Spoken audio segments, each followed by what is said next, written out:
what, this is 16, so 13 more episodes after this. Everything is going to come to a giant climactic end. Oh shit. Da-da-dun.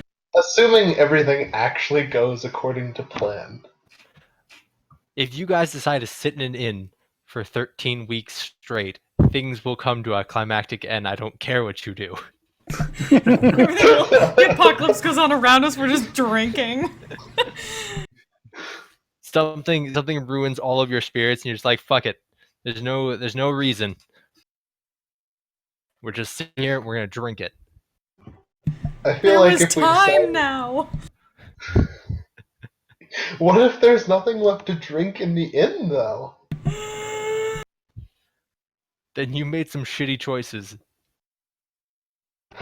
Well, that's nothing new. That's true.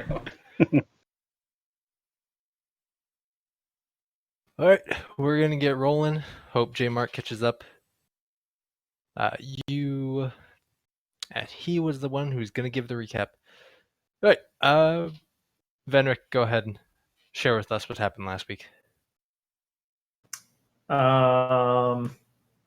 We decided not to go through the tunnels to continue along our way because Icus had a hallucinatory drug trip in which he thought that going to the desert would be a really great idea to try and free Falgrim of his terrible choices.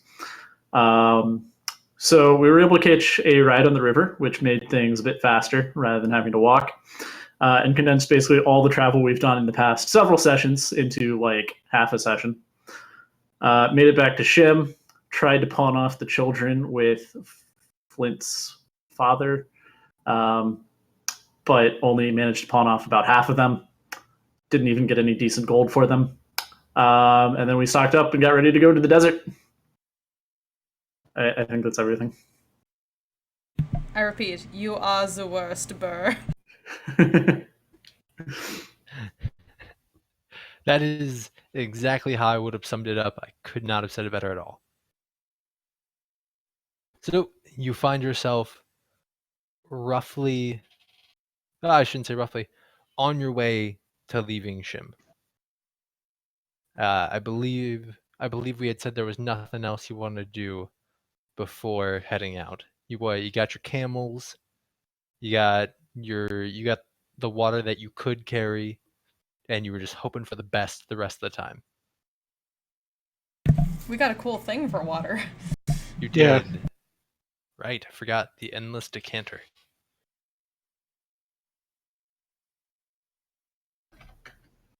Yay, prestidigitation can make that taste like anything.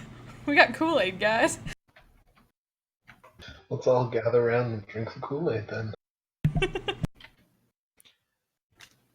A man in a nice tracksuit shows up. Oh yeah. Alright. So you head out in the desert. Icus, tell them where they're going. They're going towards that oasis that Venric found.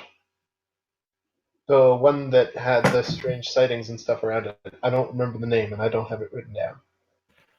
I don't think it was given a specific name, unless anyone can correct me. It was just oasis in middle of desert. Because there's nothing wrong with that. Like, hey, you got an oasis? Just name that shit Oasis. It's true. We do have like a location for it, though, right? You have a very general location. It's in the middle of the desert. Yeah. Weren't you paying attention? So we're going to an oasis, and on the way, like, Phelan's like, anyway, here's Wonderwall. Oh, God. So give me the rough of how you guys go about your travels. Like, knowing desert, it's super hot during the day, incredibly cold at night. Well, we decided to hoof it, right? I think you guys got 2 camels. Yeah, I mean, like, the camels aren't exactly for riding; they're for carrying stuff. Yeah, they're for and stuff. Little children, which also counts as stuff. Yeah. But otherwise, you guys are walking it.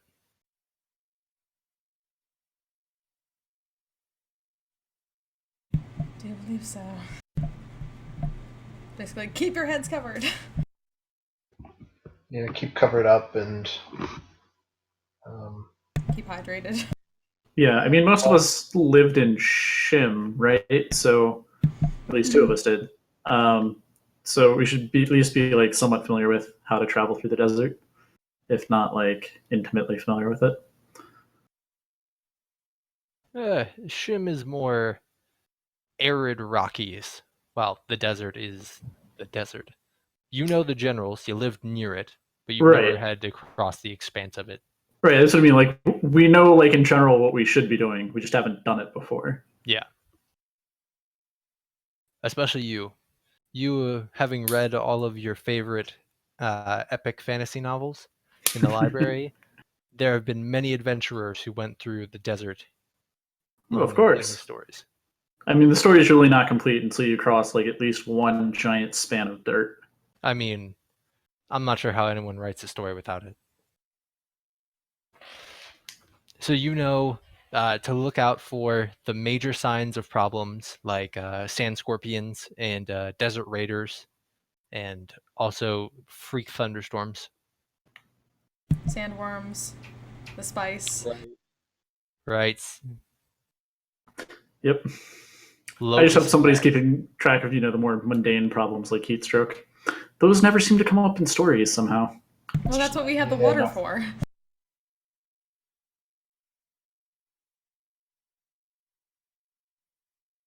Have people pour it on their heads, pour it on their scarves or whatever they keep over their heads, and keep hydrated.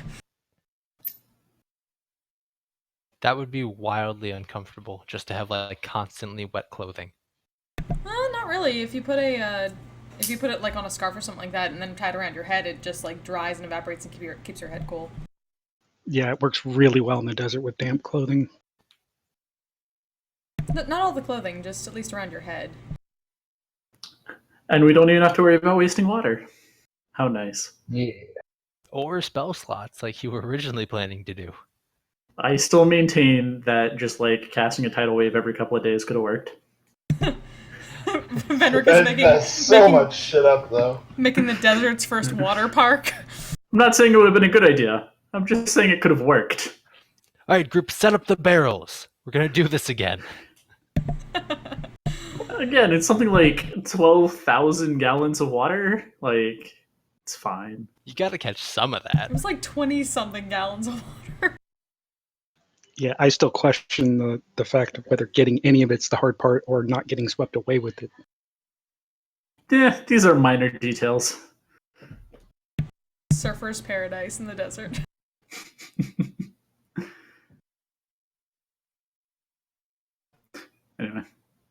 Anyway. So you're traveling along in the desert, and it's fucking hot as hell. Thank God for the decanter of endless water. When Thay, you have a 13 passive perception, right? Or at least Tip does, probably. But yes. So you notice off in the distance a little billow of dust coming up. A couple minutes afterwards, everyone else notices it too, coming from directly in front of you, so the south. You see you can't see what's causing the dust, the sand trail to go in the air, but you know something's coming towards you. I'm gonna go ahead and send Feather on ahead of us. Check it out. Yeah, Tip would go around the other way. Flying high in the sky, Tip and Feather both see 2, 3, 4, 5, 6, 7, 8, 8 humanoid-like beings coming towards you in a tight pack. Are they riding anything? No, Or it looks they- like they are running with just incredibly long legs.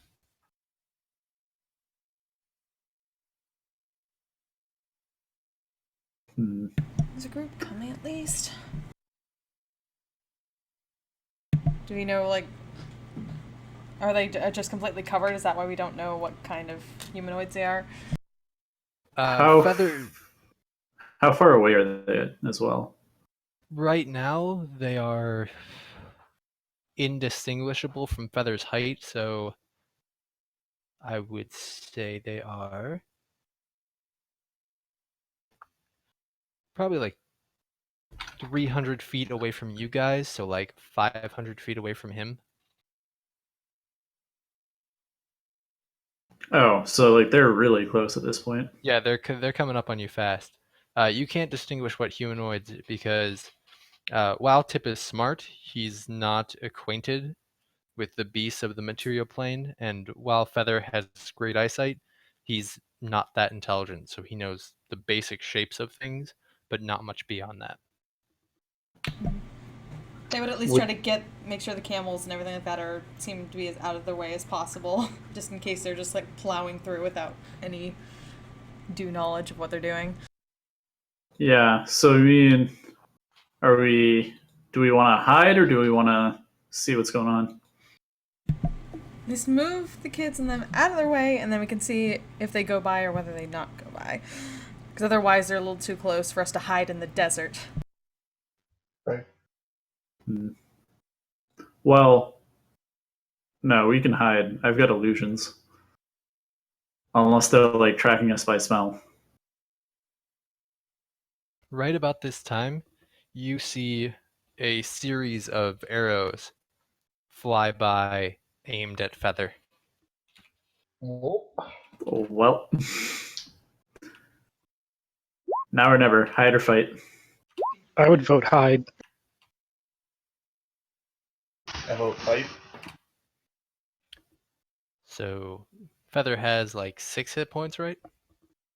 Feather has like 1. Pretty sure he's dead. Yeah. So Feather gets hit.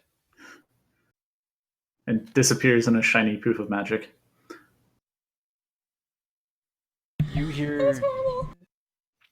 hear disgruntled chatter. It's bestial in nature, but it has significant influence of both goblin and undercommon, and just kind of guttural type foundation. But it's spoken in like a deep kind of squeak.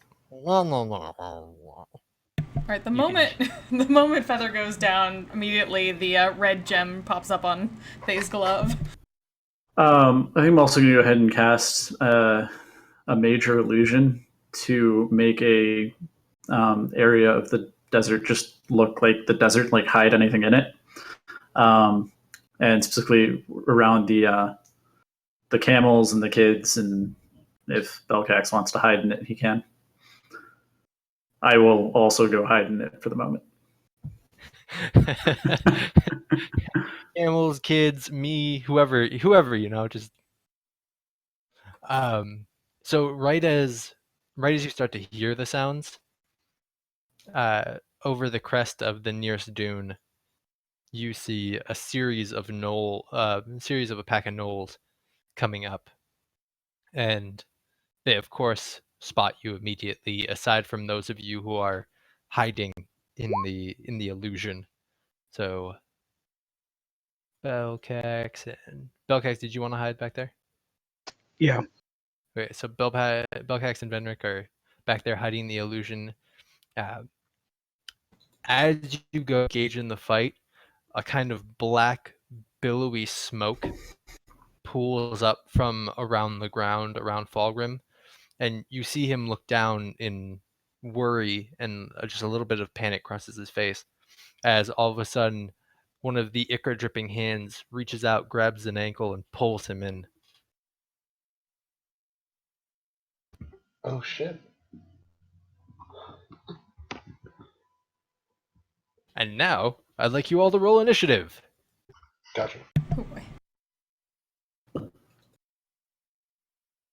Damn it.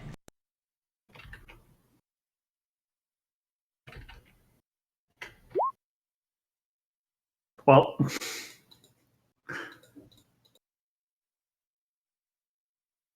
So yelling from inside the illusion, probably not the best way to stay hidden. it's part of my macro.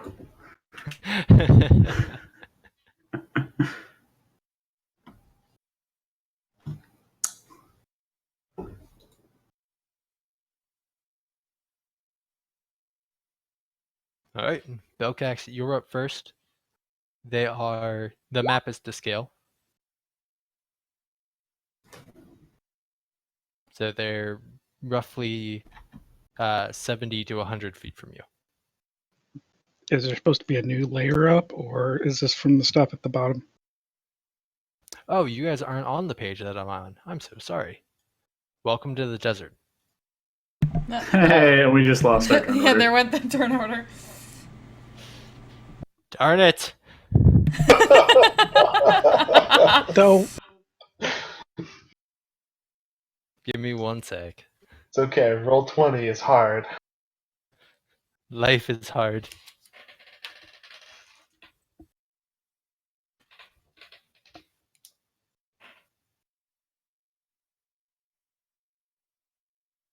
Belcax had a 17. Knowles had a 12. Icus had an 11. They had 10. Fenric 6. And Tip sucks. Tip is +4, so 5. So still 6. Okay, go ahead and re-roll, and then I'll fix it.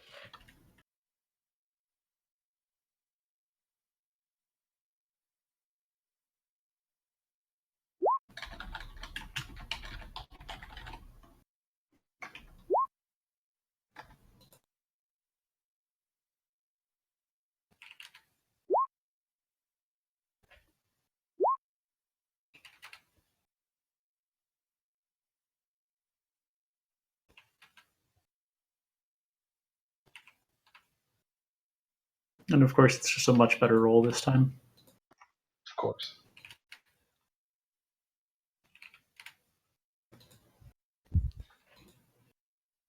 Oh, way to go, Icus. Rolling the same thing. No, I rolled a 3. I just changed it myself.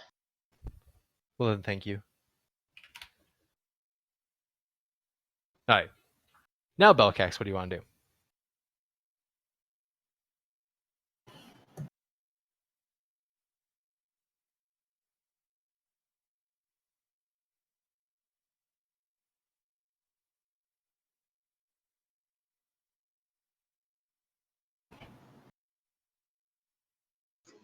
drop a fireball right about there, Right about there? which should catch all the middle ones at least. And I think that dude on the right, What's the radius? 20 feet. Yeah, I can catch 4 of them. Or 5 of them. Yeah. The outer 3 are safe. Yeah, I'll throw that as a quicken fireball.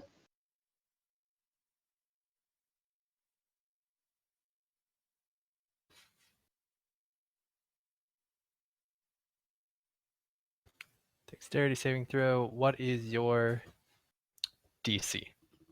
15 dex.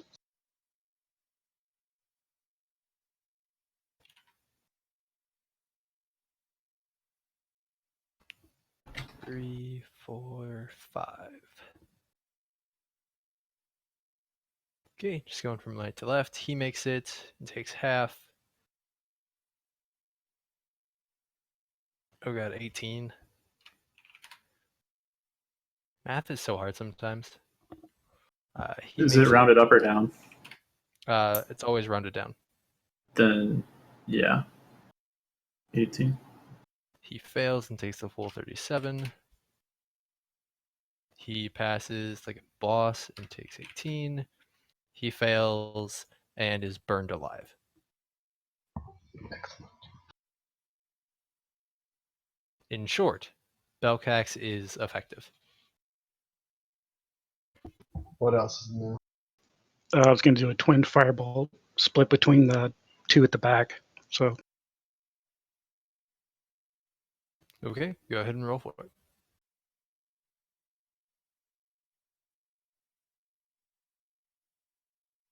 let's do the closer guy first.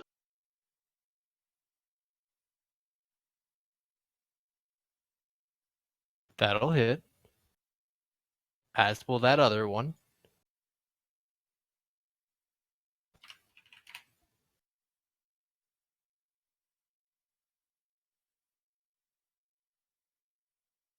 And that's it. Oh yeah, that's all. Yeah, it wasn't, I know it wasn't triple fireball, but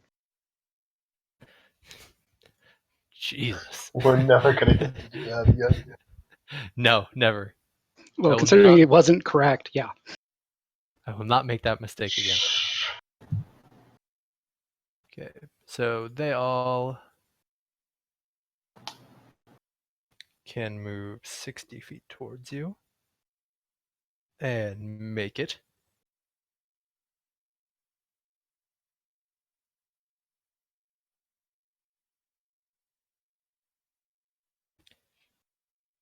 Oh wow. Man, even the dead one moved? That's impressive. He They drug him just along. kind of gets drug along with the group. He's a follower. He's not really a leader. I guess. What do you do? I'm going.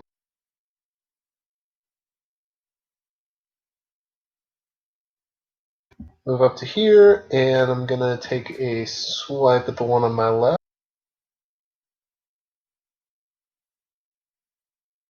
And I'm gonna miss. Mm-hmm. And I'm betting that's gonna miss too. Mm-hmm. So I'm gonna be horribly ineffective this turn. Perfect. And that's about it. Faye, what do you do? Okay. So I head forward towards these things, but I'll use my bonus action to focus some righteous fury on this one and whap it. So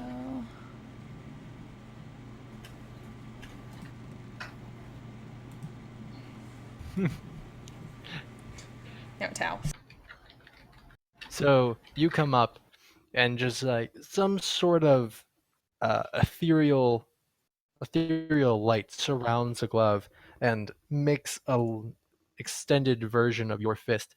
You get him right in the nose, and just blood spurts everywhere as you hear the cartilage crunch as he falls over. Giant words on the side. Kapow! Hey, you're gonna have to be a comic book superhero from now on. She already has the cape.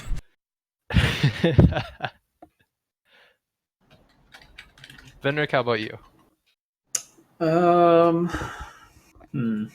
That's a good question.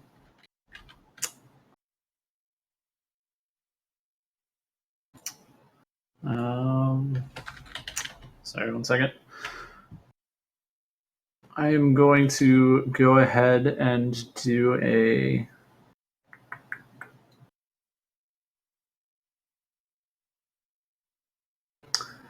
I'm going to cast Grease on. Let me draw it.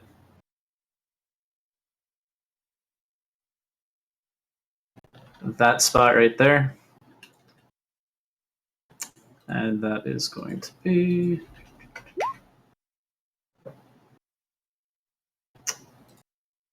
And that.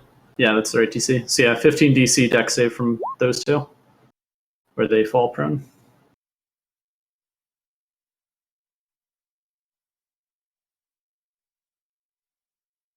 Nice. And that's going to be it for me.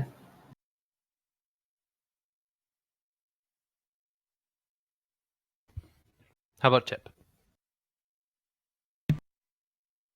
Okay, so Tip will fly over and try to distract this guy for Ikus. All right. Belkax, we're back up to you.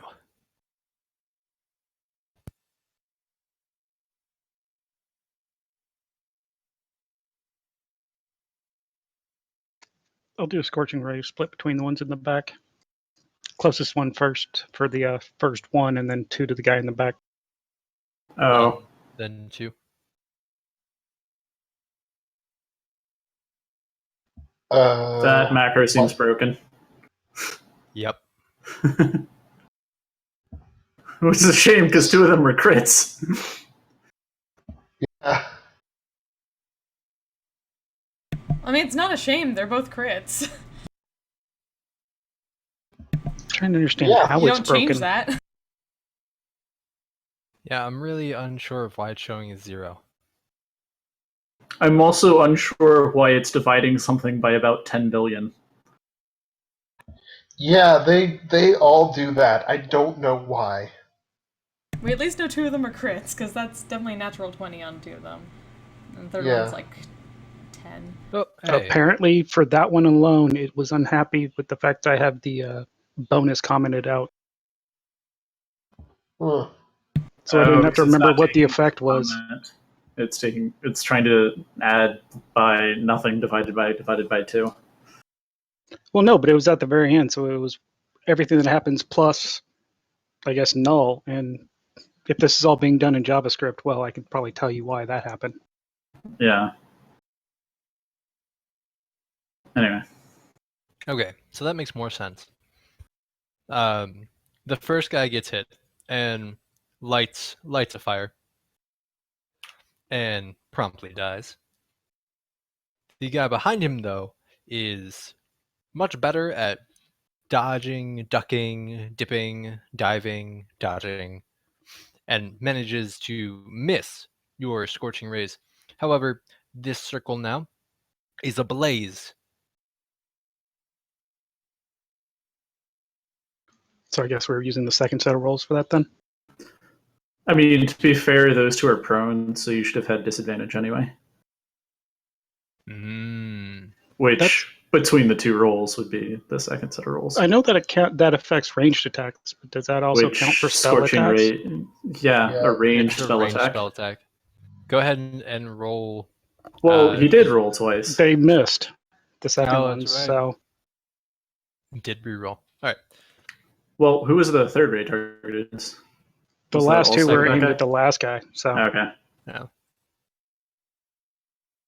I mean, you killed one of them and lit the other one on fire. It's not bad. not okay. I must kill them all. Okay. Did you want to move at all? No, I'm good. So the mirage might not be working so well because you guys are throwing fire from inside of it. But that doesn't quite matter right now because there are bigger problems. This guy by Ikis is going to circle around and do a shove attack to try and push him into the fire. Okay. Is it a strength saving throw or an athletics check? I can't remember. Oppose athletics checks. Oh, son of a bitch. Shit! Fuck yeah. Like a boss, I guess. Oh, yeah. What a waste of a 20. I just think you could have gotten a critical hit out of that. I know. Well, that's fine. This guy is going to use his move to roll off and kind of shake off the fire, which means he's still prone. I think it only takes half movement to get out of prone. It So does. he could stand up. I'm considering it his whole movement to stop, drop, and roll. Fair enough. I mean, hey, if you want to fight with me about it, that's fine. I'm fine with that. I just wanted to make sure that you remembered that prone only took half movement. Yep.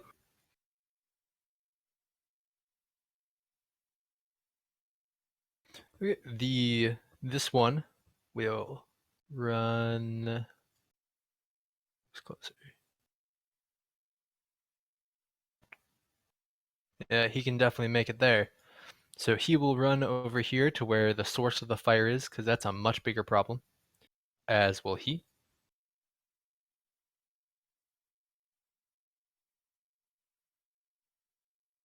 They're gonna make attacks against you because you're a big deal at the moment. Like you're a real big deal. Well, Right. wouldn't they attack both of us because they're not quite sure who is actually Well, they Send out can't fire. see us, So they're just attacking our general area. Mm-hmm. They're taking their spears and thrusting it into where they see the source of fire coming from. So wouldn't that mean that they would be at disadvantage? Not that it matters for that first one. Oh. Yeah, because they didn't use their action to see through it. So we'll call it disadvantage. They miss the second one.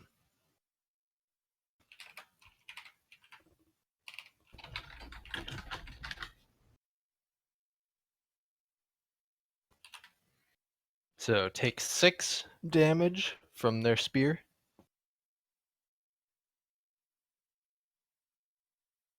And then who do we have left? We have this guy who failed the shove.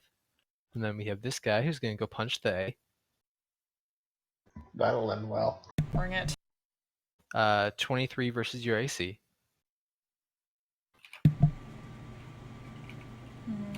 For 5 whole damage.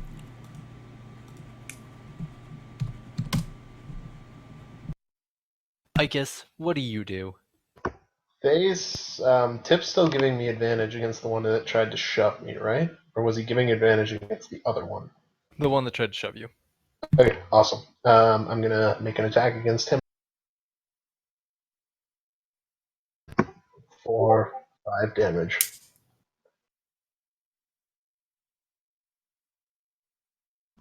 Alright, I'll make my other attack against him as well.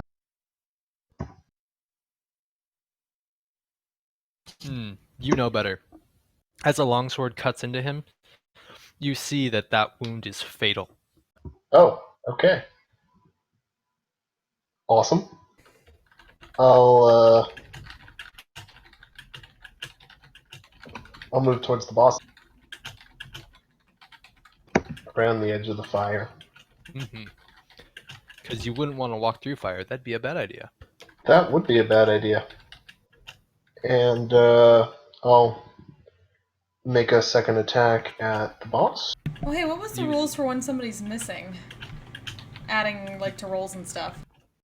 Oh, that's right. You get a bonus +1 to attack and damage, plus a bonus to any skills they were proficient at. Well, I crit this dude. Nice.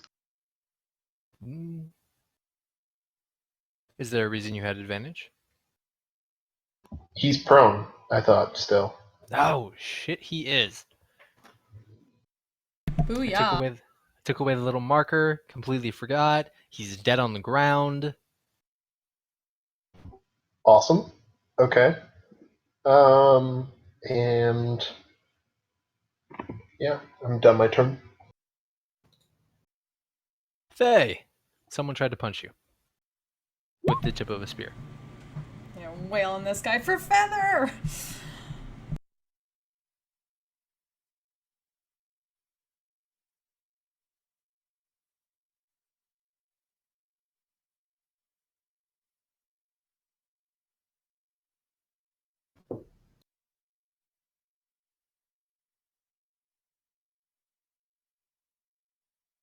Holy 20s, people. Right? He will take the whopping 10 damage. Though the second follow-up will miss. The power of Agatha Fisty!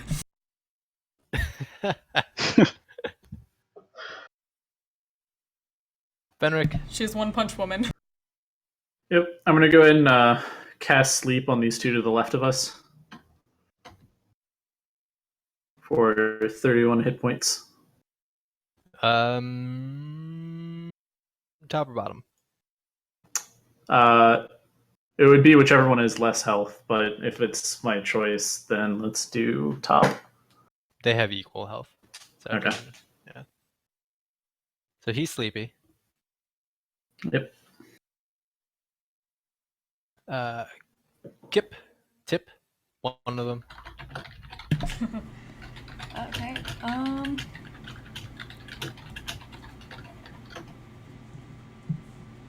well, they would tell him to go deal with the ones that are close to the kids and whatnot, so he'd go back over and distract the one that's still awake. Okay.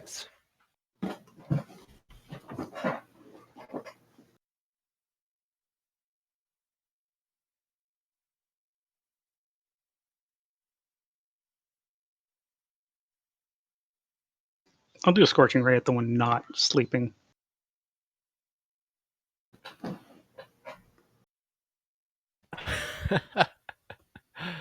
So without even needing to really focus on aiming at all, you just kind of like put both palms up and just let the fire kind of coalesce, and then you just right into his face.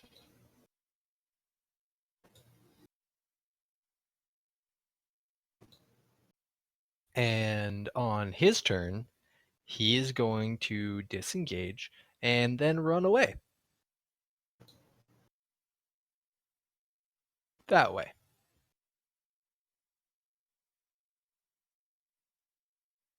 Ikes?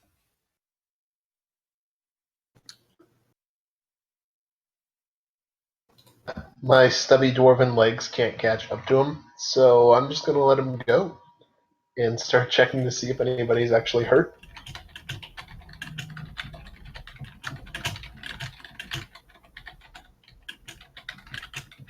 Okay, we'll take care of that in a second, because no one really is. Faye?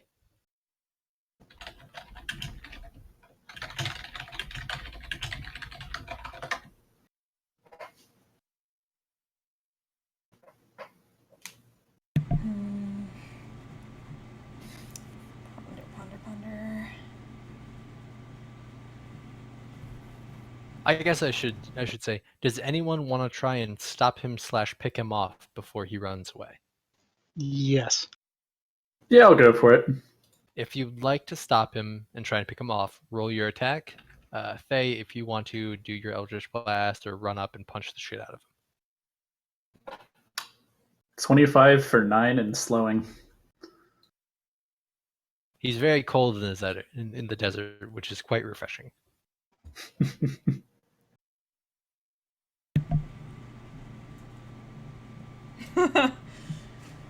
Wow. I don't even think I need to at that point. You actually don't. No. He starts to go really slowly from the ice. He's like fighting through the chills that's setting into his muscles when all of a sudden 3 pink projectiles just right in the back goes down. Didn't have a fighting chance.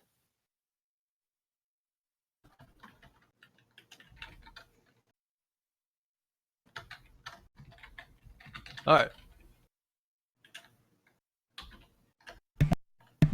Is everyone alright? Is anyone not alright? Well, there's this sleeping dude who seems pretty all right for now. What And the even kids. are these things? Once How again, the kid- the sleeping will only last for a while, so we need to decide what to do with him before we get into anything else. I mean, Tie him up, cut his throat, just They didn't leave seem him somewhere. particularly dangerous. I say we just leave him. I would say at the very least we tie him up and see if he knows anything. Okay. Assuming we can communicate with him, of course. I don't speak whatever this is.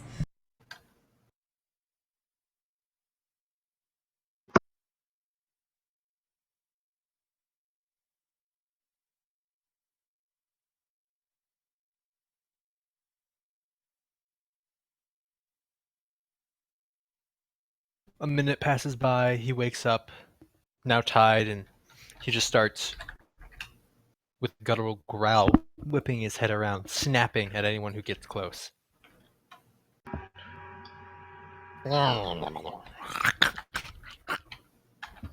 Who even are you people? Yo, that's racist. No, literally, you just came out of the desert and started attacking us. Who are you? Why did you attack us? He's struggling with with his hands and feet tied, trying to move close enough to get a bite off at you. I guess it's just being all like natural and phased, like pointing a finger. Bad doggy. And I'm the racist one. Well, they did attack us, and he's just snarling like a dog. So I'll treat him like that one if he's going to be mean like that.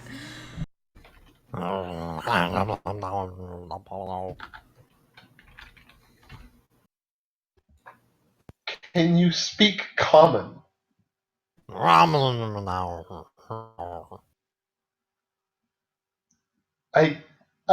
don't know what that means. I'm sorry. I'm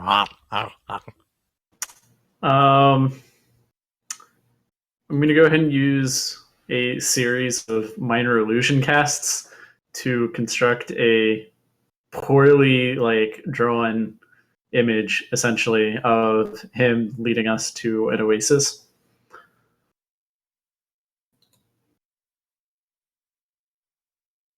He looks upon the image and just kind of stares in marvel for a minute or two. You can tell that he's not used to magic.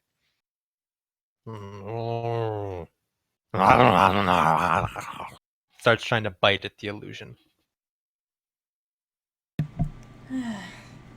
Either is Well, this my I tried. this or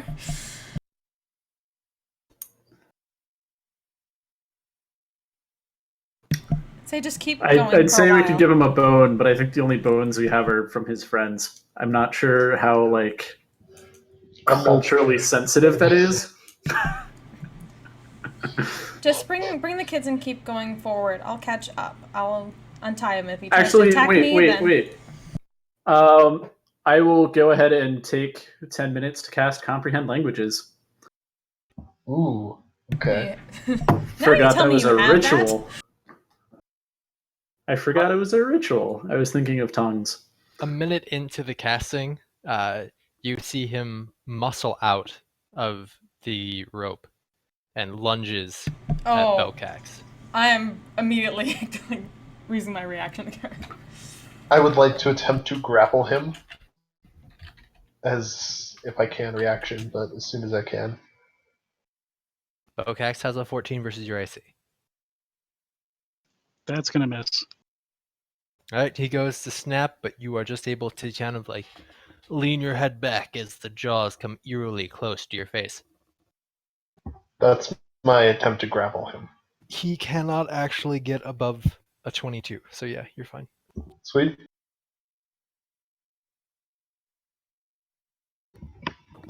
I will, after I have grappled him, I will push him back to the ground and wait for Venric to finish casting his spell. We might want to retie him. I'll just hold him.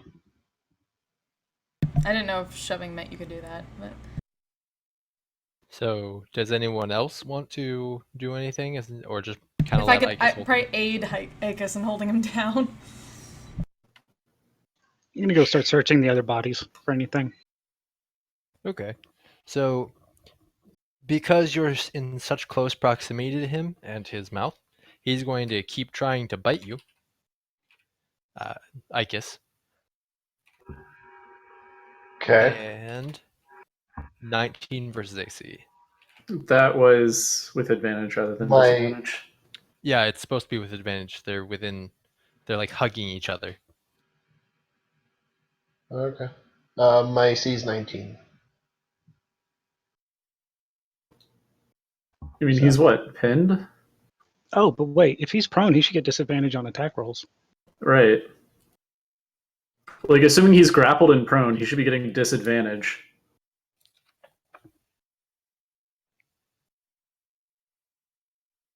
And not advantage. Well, that means everything should just cancel out, and he should just go with whatever the first roll is. Which in this case was the 19. What is he getting advantage from? They're both prone, I guess? Yeah. If Belcax is just holding on to him, he's not prone. I mean, not Belcax, Ikus. I imagined it is like I imagine them as both being prone, but you're right. He Right, wouldn't. but I mean, like as far as the rules go, like you don't have to do that. Yeah. It's actually you actually need a feat to be able to do that. Really? Yeah, you can't pin somebody like that without the grappling feat, but the grappling feat is shit compared to just grappling somebody and shoving them prone. So there's really no reason to ever take it. Yep. If you So shoved him 12 thrown, versus- if you shoved him prone, then I want to like try to punch his lights out like non-lethally, just like knock him out.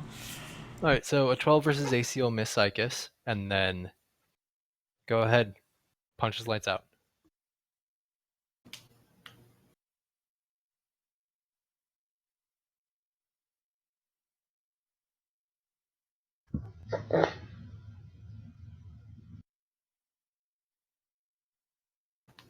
That's with flurry of blows.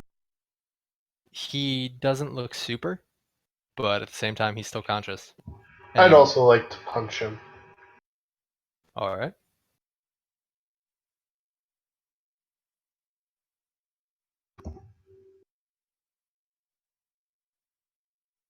And then I'm not a monk, or then I don't have Tavern Brawler, so it's just 1 point of damage.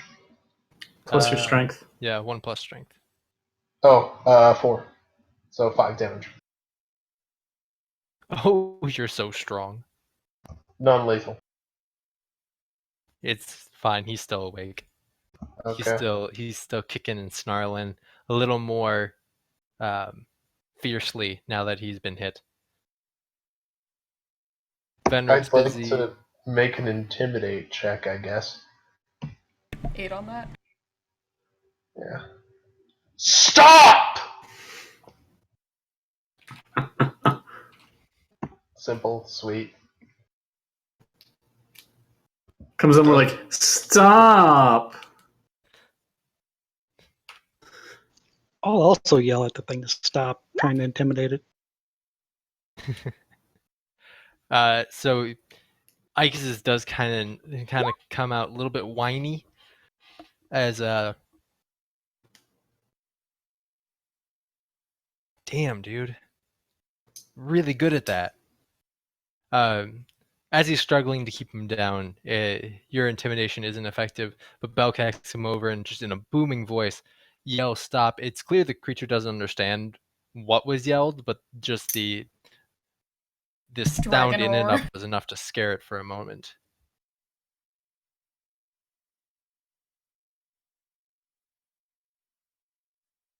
Unless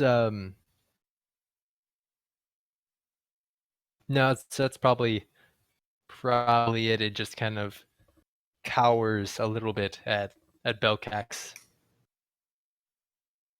Venric, the spell goes off. You can now understand languages. All right. We will try the whole minor illusion, crudely drawn stuff again. And like when I say like crudely drawn, I'm thinking like kind of like cave painting esque, so that he like knows that they're just images,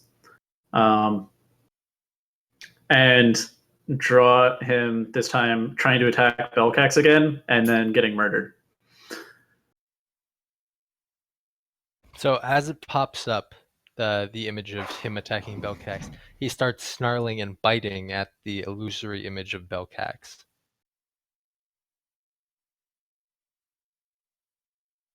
Yep. And then there's images of all of us like sticking spears in him. Mm-hmm.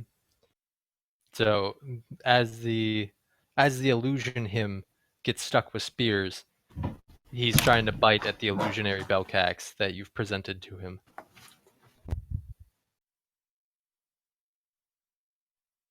Just in a chopped, really kind of illiterate, uneducated kind of way, you just bite, chomp, chew. All right. So this time we'll draw pictures of him again, leading us to the oasis, followed by images of us leaving him with like some food and some gold and Belcax, and then he the illusory him is biting Belcax then, and the rest of us leave them alone. Go ahead and make a What are you persuasion doing, Mr. check. Venrick? Trying to get a guide to the Oasis? I mean, unless you know where we're going. What I was do that really with bad Mr. at persuasion. Belcax?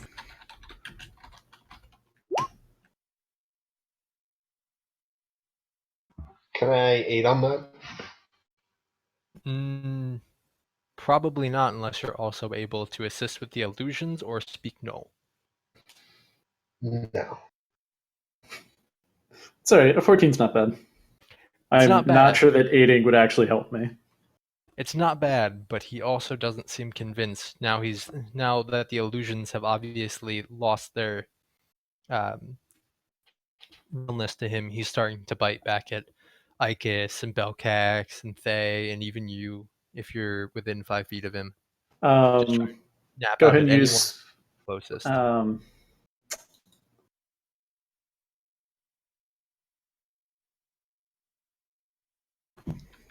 He stabs them again. They just is just gonna punch him out. Comprehend languages only lets me understand him. I can't speak Null.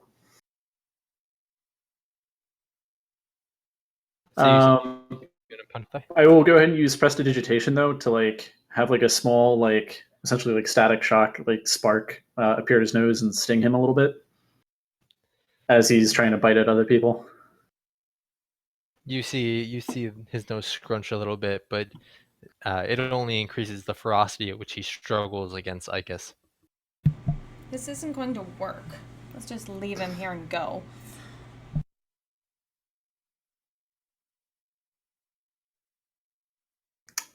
That is very unjust, and she's going to punch him out non-lethally again. Actually, she's going to use the bonus action to put Tao's fury into it and punch him. Oh, come on. You're cutting out.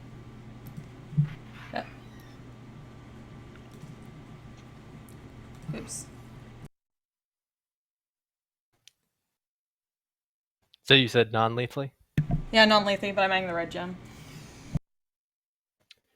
He is punched in the face and just kind of eyes roll back, and before he hits the floor, you hit him again. He is most assuredly out. Yeah, I couldn't do it twice. Because I forgot I did put the wrong macro for the Righteous Fury.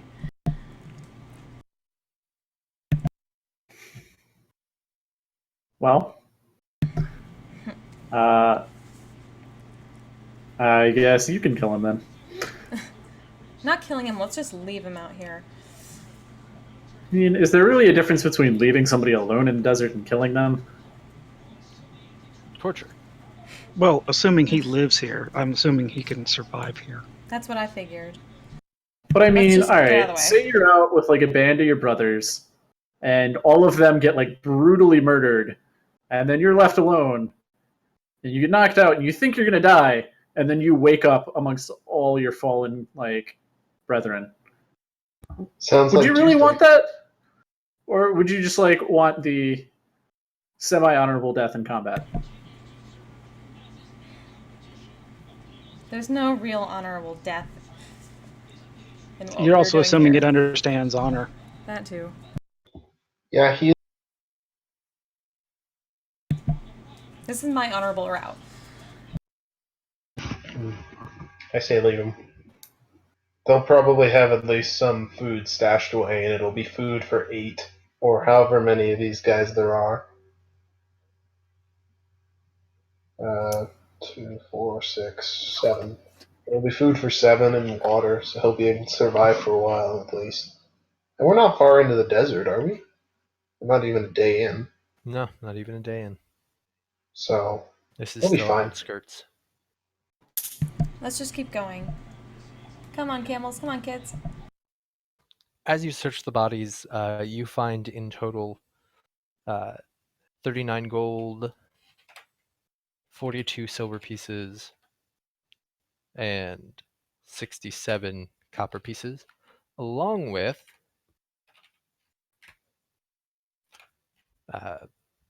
4 gems, 2 of which are rubies, and 2 of which are sapphires. Your best guesstimate, they're probably worth 50 to 100 gold apiece, but you're not entirely sure.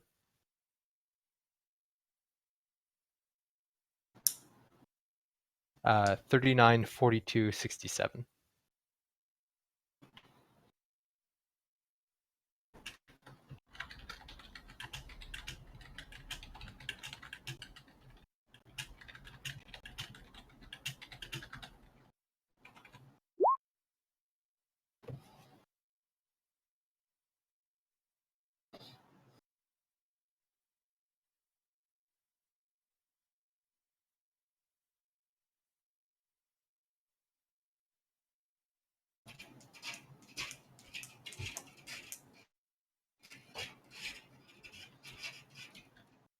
All right, that's fair enough. Somebody else can do the math on the money, though.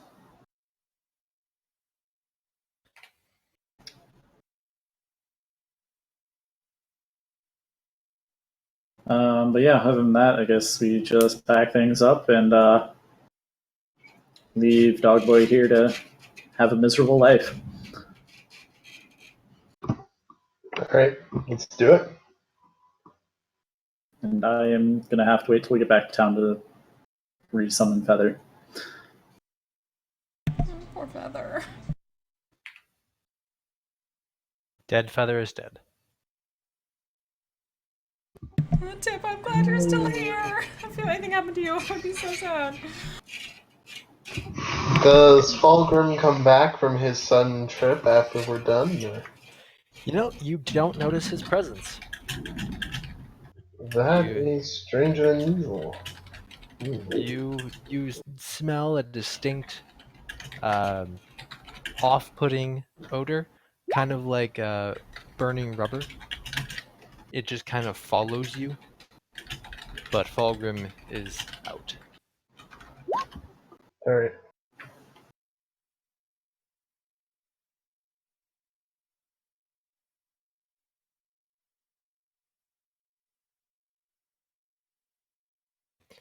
So you guys progress along, I assume, unless you just want to camp for the day. Like, yeah, we beat some gnolls. Let's set up a campfire, tell some stories. Nah. All right, so you guys keep progressing. Give me a general direction that you're going: south, southeast, southwest. South by southeast. That con? Oh, sorry, that's South by Southwest. Yes, south by southwest. My bad.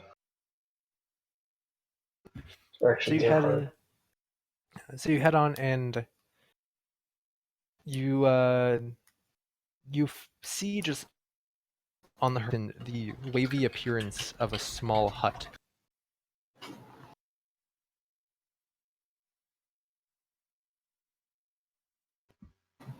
That seems. How far away does it look? And can I tell if Probably like 200 or 300 yards. You can see it, but it's distant. can I make some sort of check to see whether or not it's a mirage or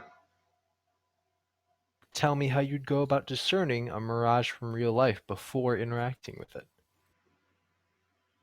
I don't know, and I don't think Icus would either. So I will just Give me a flat d20. okay. Sorry, what are you looking at? Apparently there's a mystery hut on the horizon. And it's so real, dude. Definitely So real. not a mirage at all. You are so sure. I mean, unless you're tripping on some more of whatever acid made you think we should come out here in the first place, mirages are only going to look like pools of water.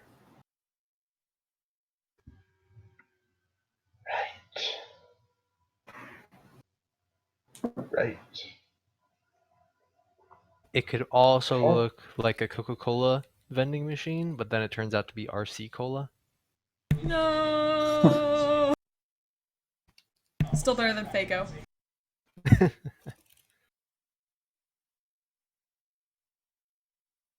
Avoid it Who has a completely. house out here? Head in the opposite direction. Go towards it. Go towards the random hut in the middle of the desert? I'm kind of saying we leave this one alone. Well, I mean, who would have a hut in the desert unless it might be near an oasis? I mean, the thing is, we need directions to the oasis anyway, because wandering around in the desert trying to find the proverbial needle in the haystack is how you die. Yes. Mr. Vennock does have a point. Okay. He does, indeed. Let us go to the random hut in the middle of the desert. So as you What's the approach worst that could happen? Although, if we want to be safe about this, we could set up a layman's tiny hut beforehand so that we have a place to retreat to. Especially keep the kids safe. That is an excellent idea. All right, and that will just take 11 minutes to set up. how far away from the random hut in the middle of the desert do you set up your layman's tiny hut?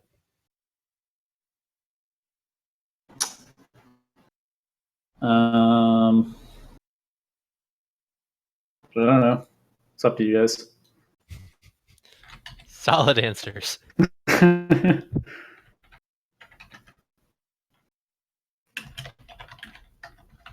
would say at least a dune or two over out of sight. Yeah, behind like the next dune over or something. Out of sight and out of earshot. Out of sight and earshot. So you set it up like 150 to 200 yards away. This Sounds is really good. hard in a desert.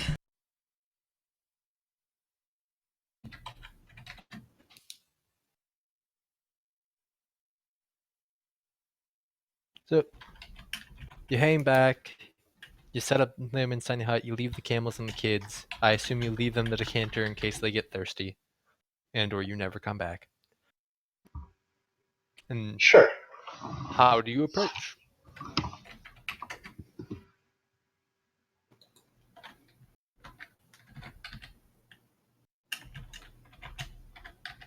I mean, we're in the frickin' desert. We can't really sneak around. Let's walk up and knock over the door.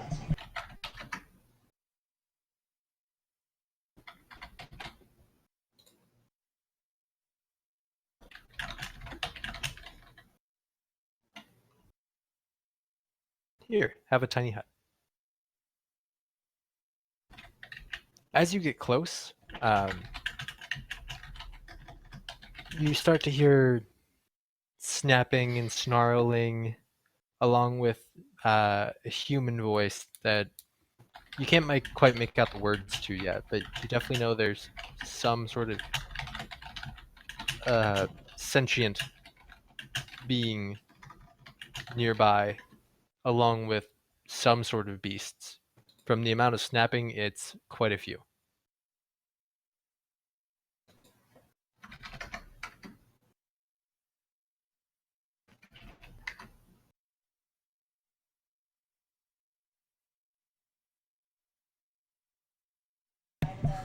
So this is all just like on the other side of the door. It seems distant from the door, or like behind the house. As best you can tell, it's coming from behind, but the way the house is set up on top of the dune, behind is also down, so you can't really get a good vantage until you reach the top.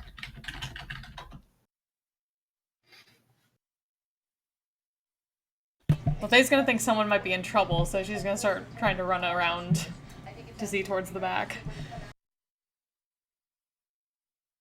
As you run around to see towards the back, so you come here-ish, I assume Tip goes with you. Yep. So as you come right about there and look over the crest, you see this. Dun-dun-dun-dun. Whoa.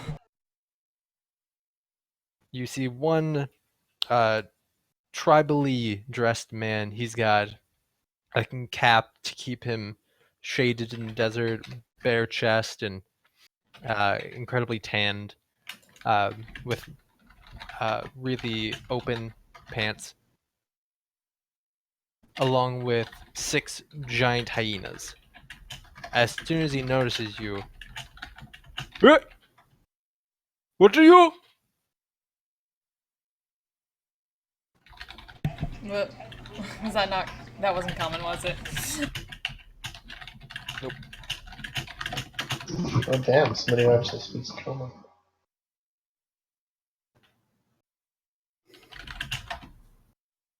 He's gonna kind of hold up her hands. Are you all right?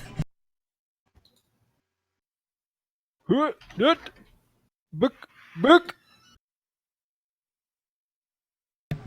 You This see, is really tough. at the sound of book, book.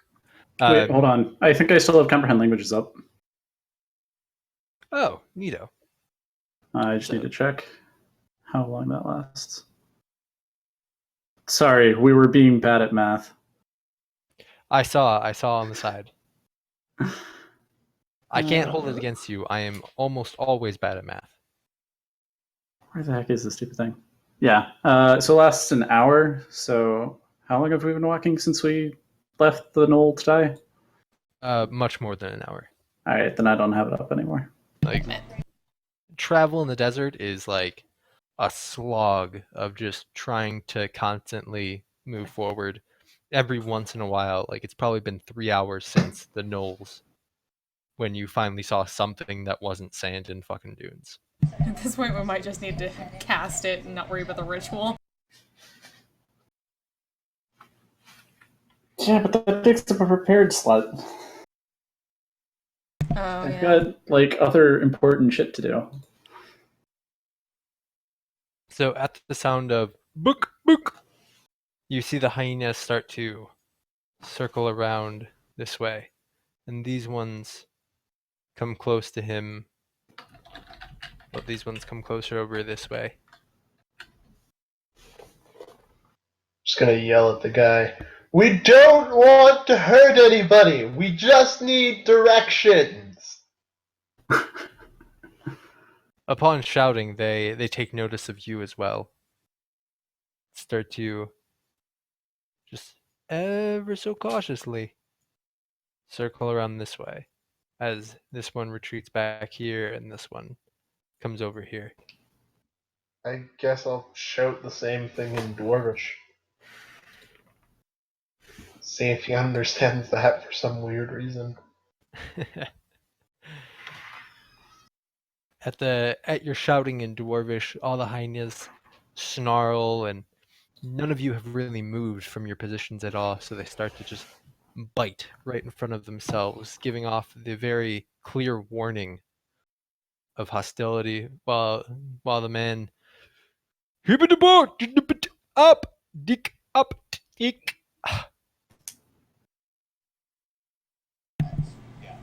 Yeah. He's keeping her hands up, backing away carefully. The disengage.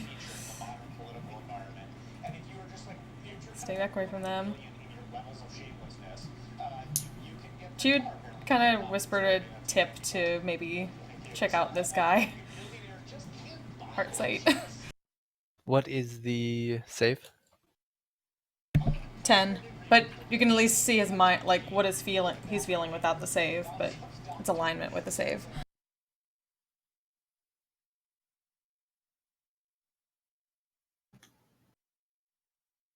Ooh, he's got a pretty good save. Oh, You do not get his alignment, but caution and no, caution is the most overwhelming emotion that Tip gets.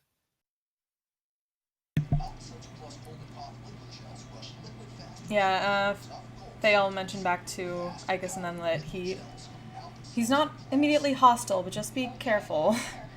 Let's all be cautious here. He's obviously cautious of us. Because it might work this time, I'll do a minor illusion near the guy. Similar sort of thing to what I was doing with the knoll. This time of us all being like friendly and not attacking each other and like just sitting around peacefully. I will raise my hands away from my sword. Just kind of interlace my hands behind my head. As you all do this, hey, you can't do that. The decanter's with the kids. But why would I leave it there? Mostly In case because- we die and they need to have water. I never said I was going to do that, though. Fair. in the future. Was that being discussed while I was being bad at math? Yeah, I think when so. you guys went over here, I said, "Do you leave the water with the kids in case they get thirsty or need water?" And then someone said, "Yeah." We moved on. All right, then I don't do that. So as you raise hands up away from the sword, Thay, your position's still defensive. Yeah, just a hands up, basically. Like, we're not cautious, but we're not here to hurt anybody. The hyenas just slowly surround the entirety of the group, though they're not making any movements inward. As Minor illusion. are you doing another one or the one? It's just the one I said before, but you didn't say they reacted to it at all, so I don't know if you just missed it. No, I heard it. Okay. The hyenas don't react to it. The man on the other end steps over the dune and sits right outside the hut and gives a gesture of "Hudit, hudit," waving his arms toward him. Is he doing that in our general direction or the hyenas? In your direction. As the hyenas encircle you, he gives you the hitherto. I will slowly start walking up. Yeah. I'll join him.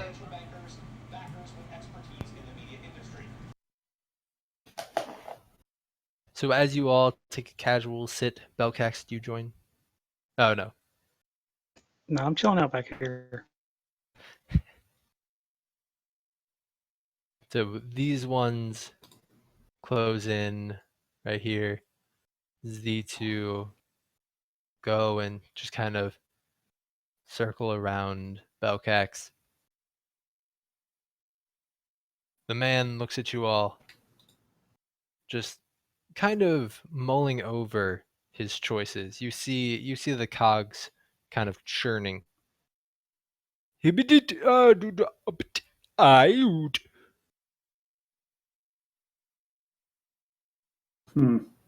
That isn't Sylvan at all, is it? Because at least Tip would know that one. It is not Sylvan. It's not Elven, is it? No. I'm assuming no. Okay. I'll do another minor illusion of me like waving my arms back and forth and doing ritual stuff for a while, and then like an image of him and I talking to each other. And then start casting comprehend languages again.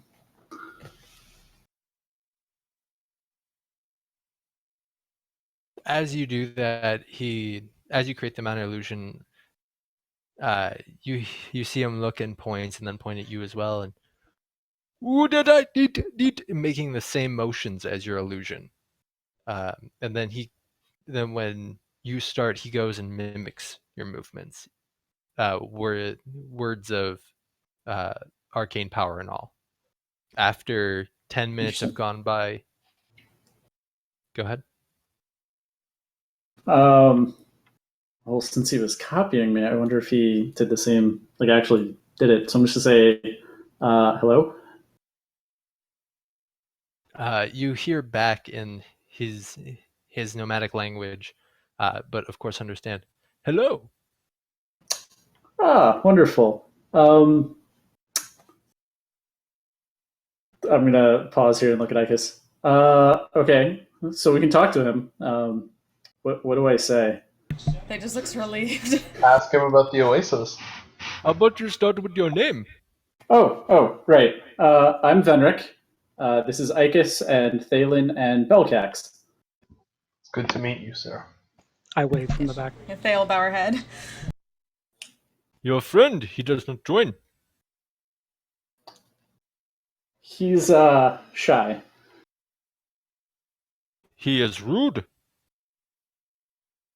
I have Um, invited him to come sit, and yet he stands.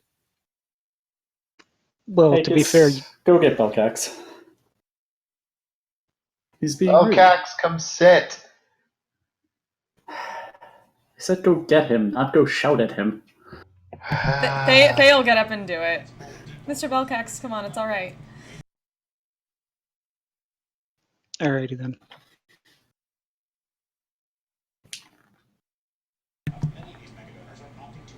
As you all come in, the hyenas adjust accordingly, still making sure to form a tight-knit circle around the group. It's fine. So, if you don't mind my asking, what is your name? My name? Well, it has been a long time since I went by a name, but you can call me the pack leader. Well, it is very nice to meet you, Pack Leader. What brings you to my desert? We are looking for an oasis. You wouldn't happen to know where we might find it, would you? It depends on the oasis. If you're looking for one close by, yeah, about a 2-hour travel. But you all look well hydrated. Yes, we have water for our travels. We're looking for a particular oasis. Iacus, would you mind describing it? Or did you actually know anything about the oasis? Sorry, I forget. I know that there's supposed to be a temple near there, I'm pretty sure. Let me check my notes real quick.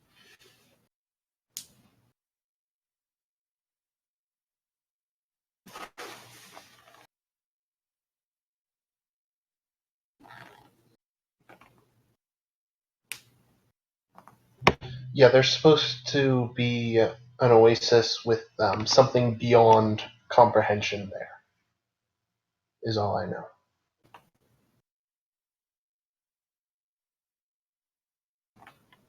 An oasis where there's something magical waiting for us.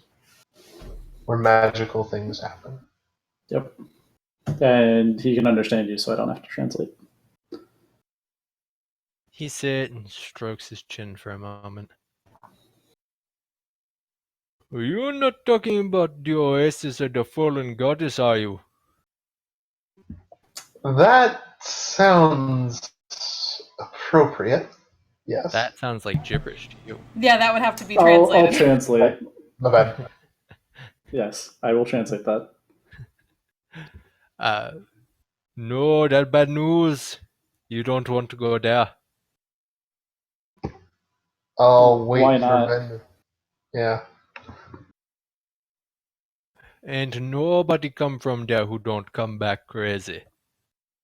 They lose their marbles, so they don't come back. From what I hear from one of the people who done pass by my hut, there's some big bone construction. Wanders the plains, always making sure no one comes near. But then again, he also told me the sun was blue, so you can't trust his word. I'll translate this and say, well, we're looking for this oasis to help heal a friend of ours. So I think we'll have to make the journey anyway. Oh, I wish you the best of luck then. It's gonna be hard. It's gonna be rough. I mean, it takes Sasha, Bailey, Donna, Layla, Cami, and Vexy just to survive way out here. let alone with something actively hunting. I'm assuming he's talking about the hyenas. He did not gesture, but it's a safe assumption. Okay.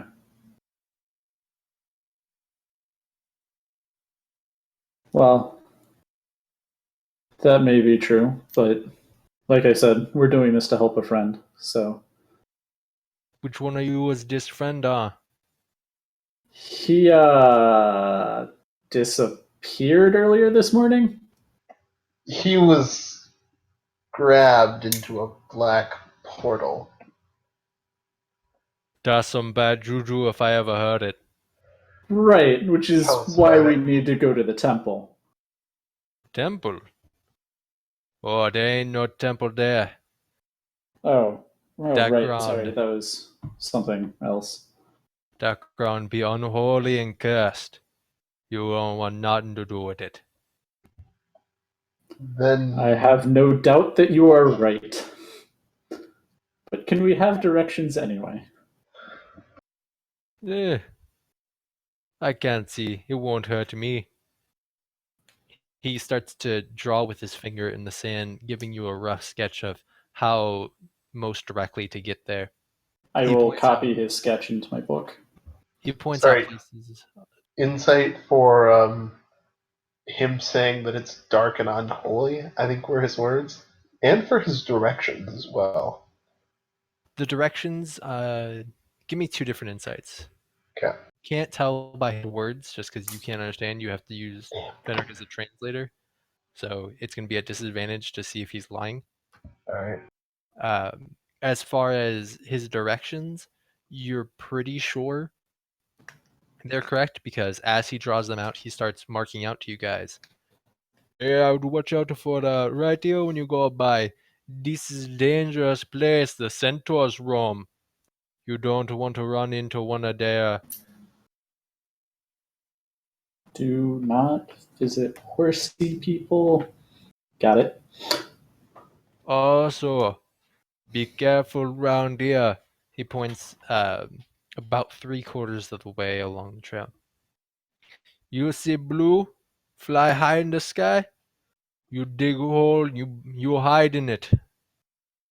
You don't want nothing to do with that. Why? What is it? From the other nomads who live in the area, is a giant lizard that shoots lightning from its maw. Oh, Right. Belkex's younger cousins do not visit. good. Estranged younger cousins. I guess that would be older cousins, wouldn't it? Yeah. Also, there's no way you're gonna miss them. They seem to be everywhere and nowhere at the same time. The elementals, they roam free in the desert. Are they hostile? They are chaotic. You come too close, they might pick you up, they might slam you down. Right. Good. So, I've helped you. How you gonna help me? Do you translate that? Yeah, I'm translating everything he says. Oh, what do you need help with, sir? I'm a man who lives in the desert. What do you have to offer? Water. Water. Well, hold on. We don't want to. We want to be careful about that. Otherwise, we might want to take the decanter. But yeah, we can offer to fill up all your water skins or whatever you use to hold water, and I don't know, maybe share a meal. Eh, how much water you bring that you can Enough. share so readily? We have a device that can transport more water than it appears to contain.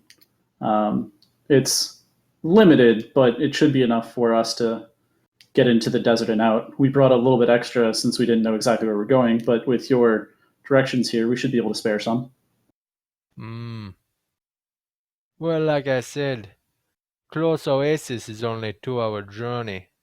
I'm not that worried where I'm set up. Ah, Your true, true. meal, what you have in mind? Oh, I'm afraid we don't have much, just field rations, but we can make them pretty tasty.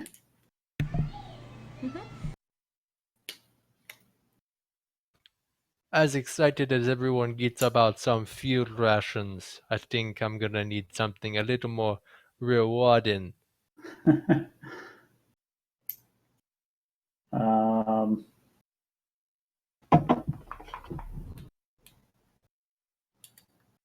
thoughts?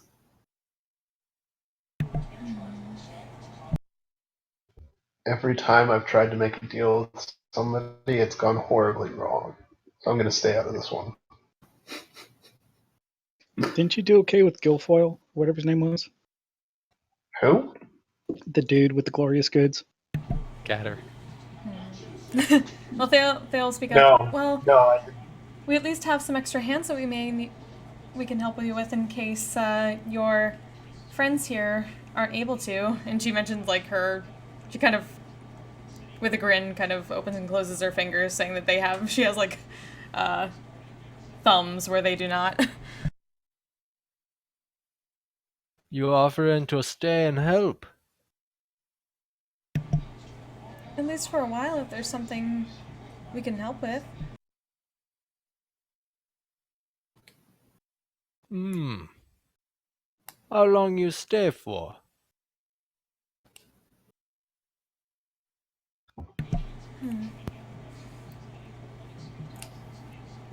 How long do you think we have rations wise?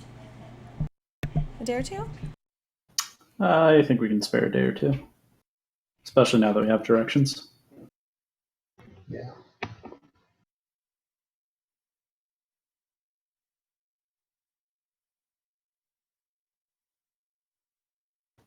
Hmm. You know, I think I have something that I want a little bit more than extra hands to feed. Any of you good with some tools? Mason's tools. Yeah, that'll probably work. What do you need done? Stare right here.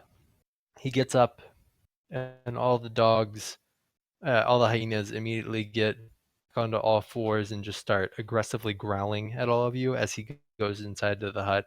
They don't move closer, but it's slightly unnerving.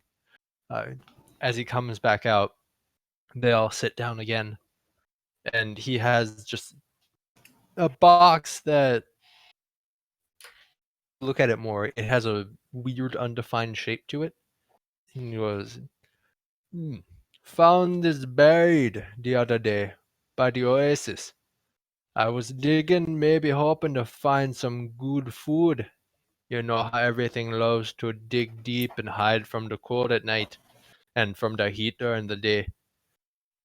But I found these. He starts to unfold it, and it becomes a large, like I should say, it becomes a medium 4x4 wooden uh, wooden cover of some sort with a small lock just on the one end of it. It looks like it can separate, but not until it's unlocked.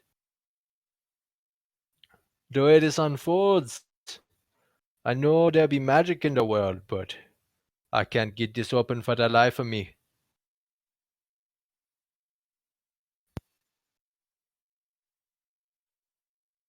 Can try and take a look at it if you want.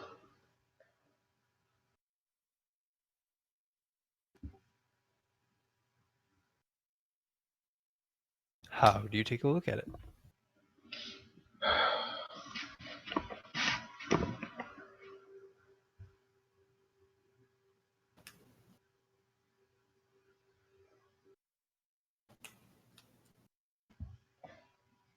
Is there any way that I can just break the lock at all and open it that way? Because I don't know how to pick locks, as I You can guess. try your best. Okay. Is that Can really how I you want to start use? this? Sorry. Is that really like I the mean, first? true. Yeah, what's it detect magic on it? Using detect magic, you find that the lock is endowed with stronger presence of magic, though the entire um, surface, portal, whatever it may be, itself has a faint aura around it. Okay. What So it's material is it magic. made of again?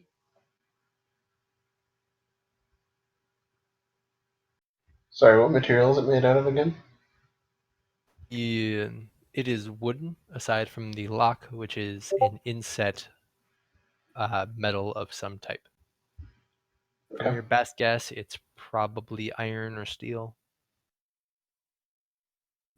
Well, we don't have Faye. I don't suppose that among your many talents is the ability to pick a lock.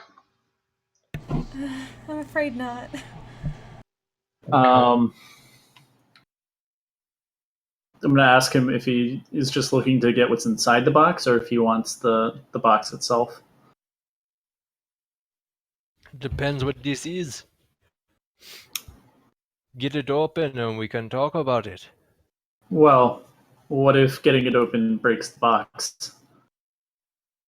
No harm, no foul. I asked for a favor and you fulfilled. All right. Um, Yeah, I can just start. I mean, my mason tools should include a hammer and chisel of some variety.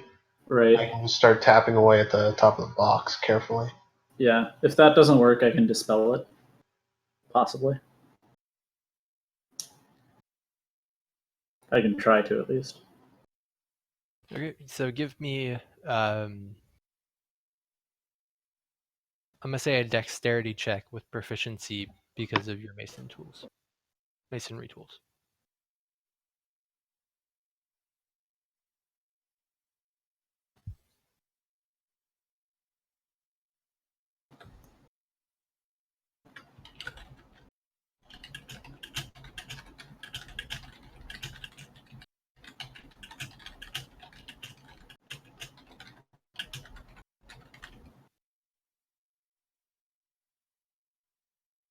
So using your tools, you're able to be gentle enough so you don't permanently damage it, but after some tedious work, you realize that you're not making progress, despite some of your best efforts. Can we tell if he's having problems making effort because of magic? That would be your best guess. Normal materials would have broken or bent at some point during the process, but just because of their the fact that they're magically endowed makes them resistant to wear and tear. Right. Right. Okay. You want to try dispelling it then?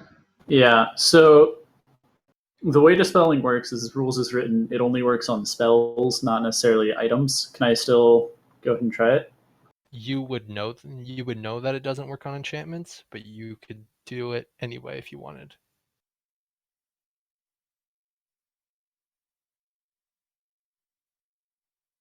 Well, you feel like that. I don't want to waste a spell slot if it's not going to work. You have to find out if it'll work. For all you know, someone casts a spell on this large sheet of plank. All right.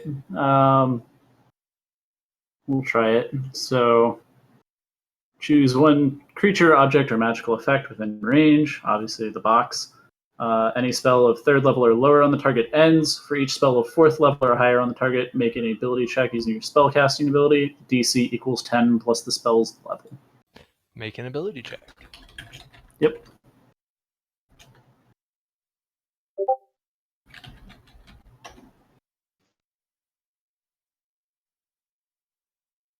No, unfortunately, you use your dispel magic and there seems to be no effect that you can tell. Well,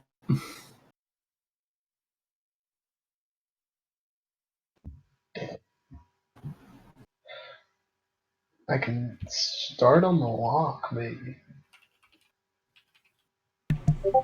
Yeah.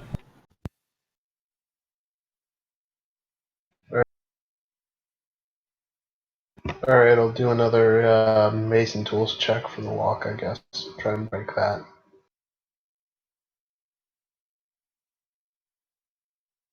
Can I do it with strength?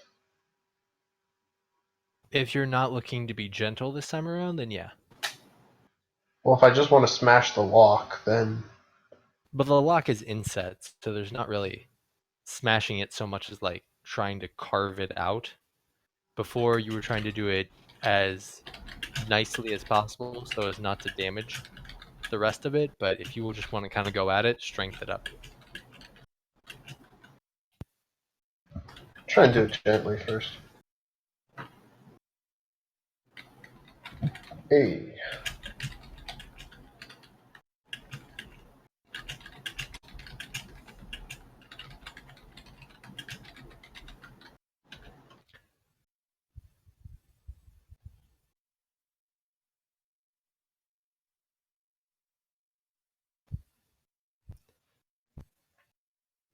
You don't make any discernible progress. Yet again, you actually feel like you were less successful, if that's even possible, than your previous attempt. Hey. That's the strength one. I probably broke it, didn't I? You would expect to. You come down with just mighty strength, full power behind it, and go to chisel at it, and instead of the wood itself breaking, the end of your chisel snaps. You gotta be kidding me. Okay. I've broken my tools on it. Anybody else want to try?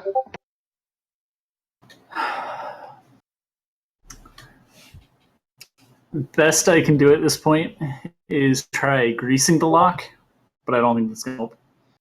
Or summon an unseen servant to bash at it for an hour.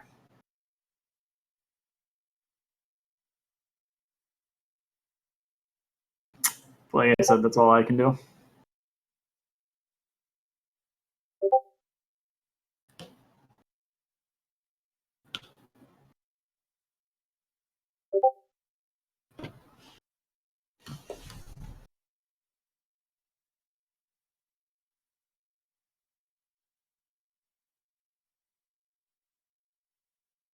Faye, Belcax, Tip. Anyway, you guys want to go at this? I can intimidate it. Well, all I can really do is punch it really hard, but I'm afraid that might break whatever's inside if I'm not exactly perfect. It just broke my chisel. You can definitely try and punch it. She'll look over to the pack leader and see if he's okay with her trying. Yeah, he said earlier he was. He gives a wary Okay. look, but after seeing it break the chisel, he gives the nod. Okay. Then she will focus her glove bone. Can I use a glove on a lock for the extra damage as the bonus? I'm pretty sure it's witness creature. Yeah. So Tao can't help me with this one. So well, let's just worry it. Bail on it.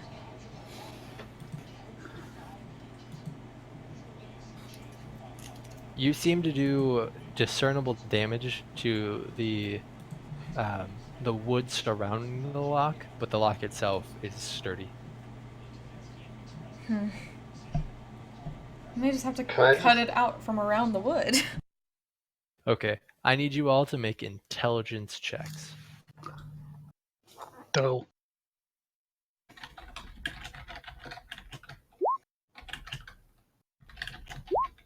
Man, I guess you were just... Wow. So, Venric is too busy thinking about Jess. He's grown a fondness for her and is sometimes distracted. Yeah. Okay. Ikis and Thay, there's some way to do this. You know it. Belcax, on the other hand, is like, yeah, I think I actually might have something that would fit this bill. A magical shovel? No, he Or got rid maybe of a that. magical remember? key. Oh, the key! Yeah, we have a magical key. Oh shit. Oh shit. I'll try it. As you use the key, it shifts into the shape of the door seamlessly, so that you have absolutely no into the shape of the lock seamlessly, so there's no resistance as you put it in. And when you turn, it opens. You see a swamp in front of you. Like looking down, you could walk through and then be facing a grandiose tower in the middle of a swamp area. Huh. This is the same thing we saw before, though, so I don't really think that opened the lock.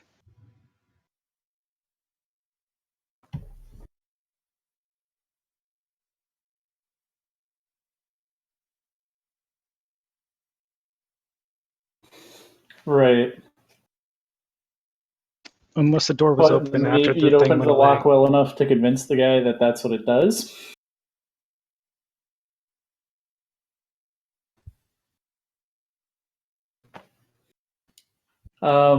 Could I try to like recognize this place at all? Because the key came from Nalthum, right? You came from an individual who looks a lot like Nalthum. Like I said, it came from Nalthum, right? Go ahead and make an intelligence check. DC just like straight 10. intelligence. Yeah. Jesus Christ. I forgot you can add your proficiency because you've been researching for so long. Well, in that case, it'd be 11. Don't you still have like look at you go. advantage? I mean, you could also say advantage. Do you want proficiency or advantage? Well, you said it was DC 10, right? Yeah, I did. Then let's just go with proficiency before I screw this up again. Fair enough. You I'm just could thinking have in the really future. screwed Remember, I'm yourself pretty sure over. you have at least. I'm pretty sure you have inspiration still for when you need it. I think I've used up my inspiration. I haven't gotten it recently.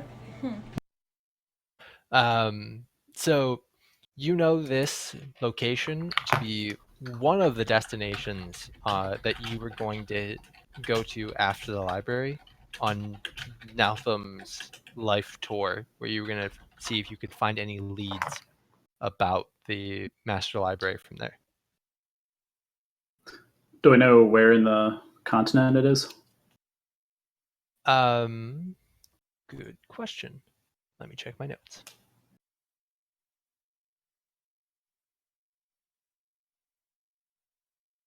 Yeah, I think you would. I think you'd know that it is near the border of Svenhir and Criff, which I'll take you guys back to the map page real quick.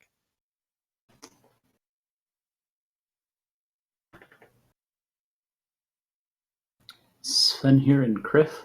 Yeah, you know it's in this general area around here. Ah, okay. Well, that's not actually all that helpful.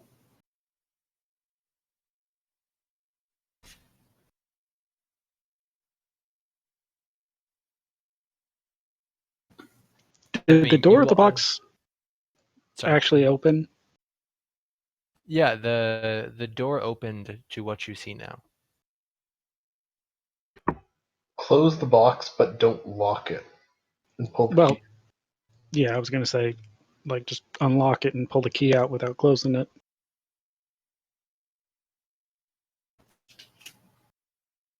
Okay. You pull the key out. The scene stays the same. What you see inside of the box hasn't changed at all. You Close tried the closing door. it and opening it again. Yeah, close the door, don't lock it, but open it back up. Yeah, without the key. Okay, you close it and then go to reopen it, and you find it locked.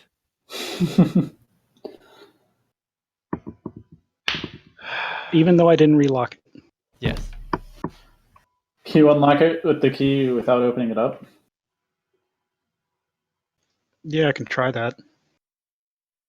So unlock it and then pull the key out, and then lock it, unlock it, pull the key out, and then try to open the door. As you pull a key out and then go to open it, it's locked again. Do we All like right. see it lock itself again? No, it's just as you pull the key out, the lock. It's an inside mechanism, Right. so you wouldn't see it lock and unlock itself.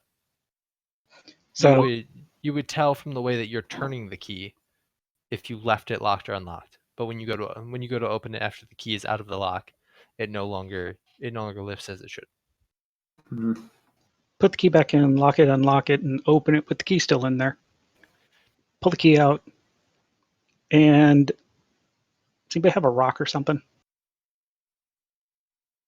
Right. I mean, I'm sure we can get one. What do you need the rock for?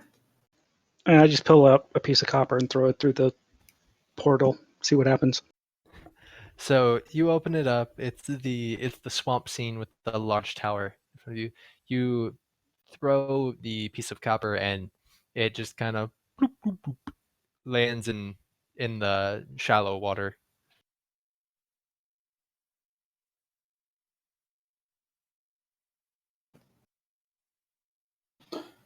I think you need to get a refund on this key. Doesn't seem to be working the way you want it to.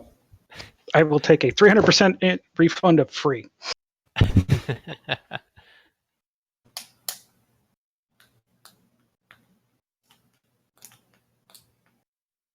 I was hoping when I threw something through there, like when we saw with the dude that we got the key from, that it would then eventually it would just close up on its own, but apparently not. There's a swamp in the box? No, there's a swamp in the key. You have a key? What? Or is the key in the swamp? Yes. I'm very confused. Where did we find a key? It was before you joined From the us. man in the swamp. Okay. He wasn't in the swamp then, though. He was shortly after, though, so. She just scratches her temple and tries not to get a headache. You all lead But very that interesting doesn't lives. really help us open the box. Is there anything on the key, like maybe some words or inscription? It is a when you had inspected it before, it is a perfectly unadorned skeleton key. I just say close. You do so. It was not very effective. No.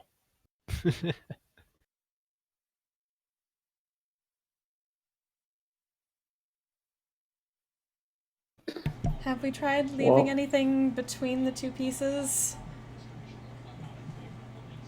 of wood to keep the box itself open? But if we keep the box open, it's just going to stay at the swamp.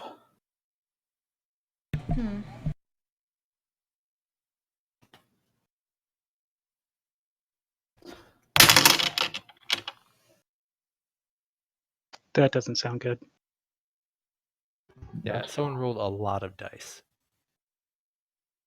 Oh boy. As long as it wasn't you, it's okay. Actually, just me dropping something on a glass tabletop. Sorry about that.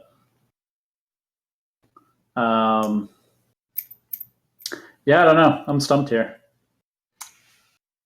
I don't think we got any for this. Do you have anything else that we can use, Belkex?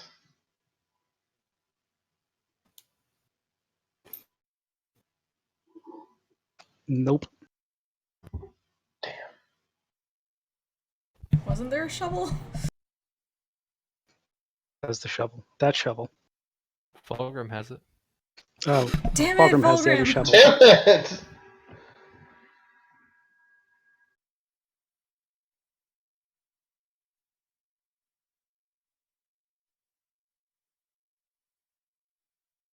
Is the hut moving? I'm readjusting its position on the map.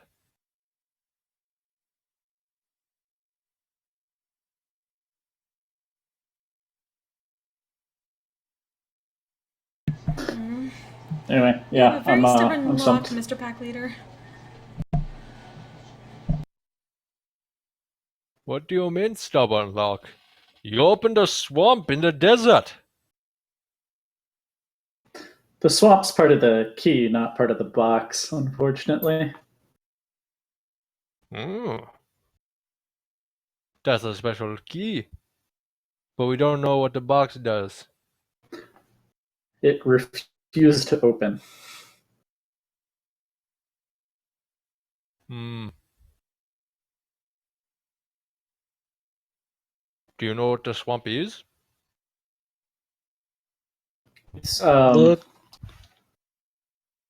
the home of a tower that is related to Nalthon. Who? A great librarian. Oh, that's boring. Fenrir just sulks a little bit.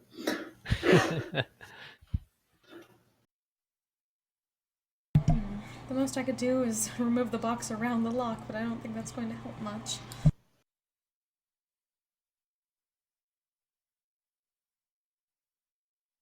Well, you couldn't open the box. What else do you have to offer?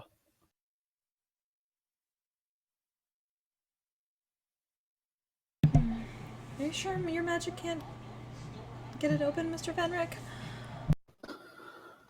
I can try one more time, but I don't think it'll do anything.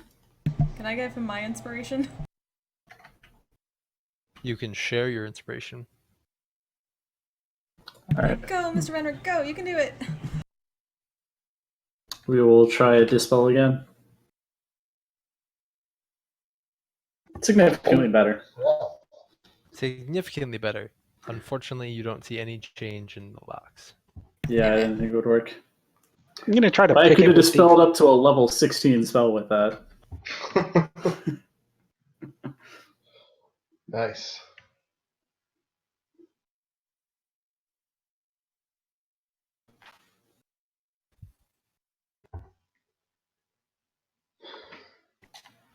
Give me a dex check.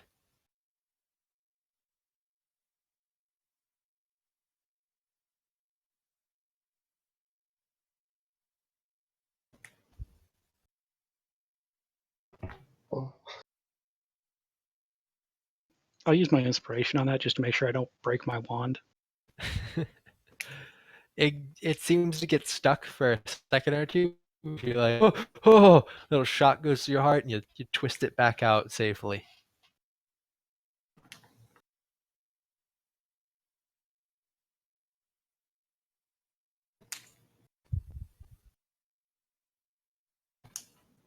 Well, if you can't offer nothing else, I guess I'll just feed my hyenas. I'm gonna smack the box with that wyvern thing's tail that I still am lugging around for some reason. You just pull it out of your pack. Yep. Where is that even stored? A backpack can only hold 30 pounds. Do you just have like strapped to you at all times? Please I say figure I yes. kind of have it wrapped around or kind of coiled up, hanging off the side of the backpack. Yeah, I mean, I guess I could like try stabbing with a basilisk fang, but I think that's like literally the only thing left I've got. That's why I'm trying the tail. It's all I got. Make an attack with the tail. What is that, strength? An improvised weapon, so yeah, strength without proficiency.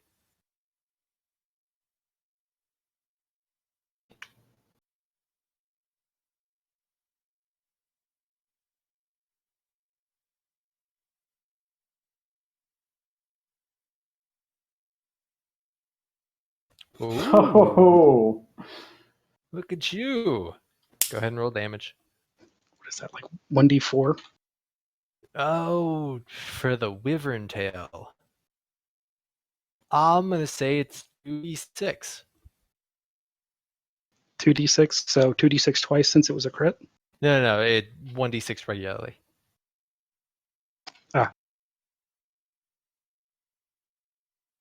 Plus your strength. Of course. What strength? Well, it looks like +1 strength.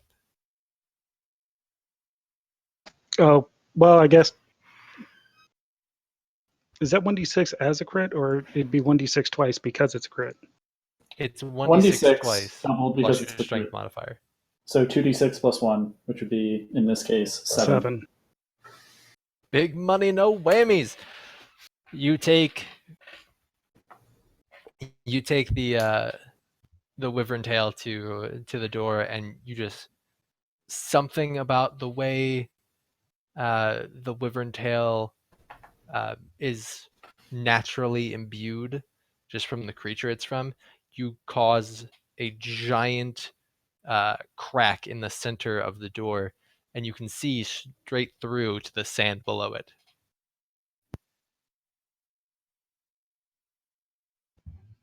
Wait, At this what? point,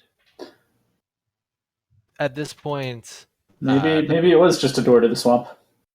the pack leader stands up, brushes off his long flowing pants, and goes, "Yep, definitely ain't nothing more you can offer me now." It's open. Like, you can see what's inside of it now, like you asked. You'll be a fine lunch. You did it. What? Roll initiative. Oh. Why do you people have to be near me right now? I Or mean, better if yet, I why win can you initiative, people she's not be dead. fire resistant?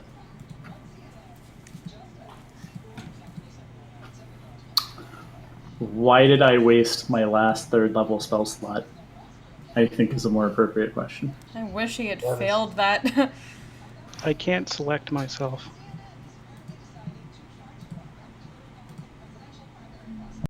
How about now? Yes. Okay.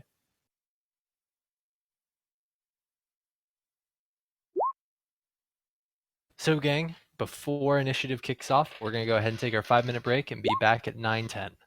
Cool. Hey, quick question. What are the red and the blue supposed to be on these tokens? When you highlight them, Yeah. blue is their AC, red is their initiative modifier. I don't think you should be seeing that. Yeah, that's I'm letting you guys like on the character tokens. on the character tokens. Yeah. I've got a 5 and a 13, and I don't know what those are supposed to be. Oh, I asked because my guys. health was off, so I had to reset that. For you guys, I only see it on Icus. No. So not the red and blue that he's got on his token, but like if you click on your token, you should see like your health in a green circle, and then like a red circle and a blue circle. Right, those aren't set for me. Yeah, you can set them to whatever you want. I have the For blue you, one on Vin- mine set to how much lay on hands HP I have, for example. For some reason I thought you were using them, Jake, but I could be wrong. No. Yours are set right now to green is HP, blue is wizard spell DC, and red is wizard spell bonus. Okay, those are off then. Do you want those set, or No, if you don't, dude. I'm just going to take them off? They're your tokens. Go crazy. Cool. All right, I'll see you guys at 9:12.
All right, do we have everybody? Yep. Yep.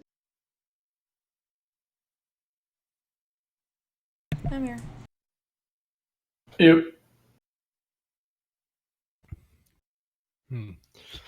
No, we're still missing Volgrim. What a shame. All right, so initiative is where we left off. Venric, you're up first. What do you choose to do? Right. That's a good question. Well,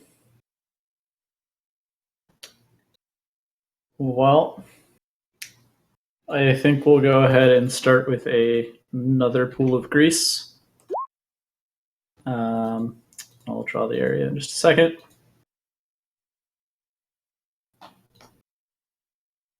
Ah, that is not what I wanted to draw.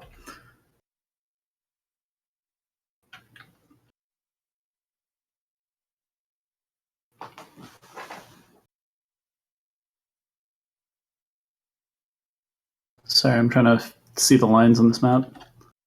It would be in this area, so those two.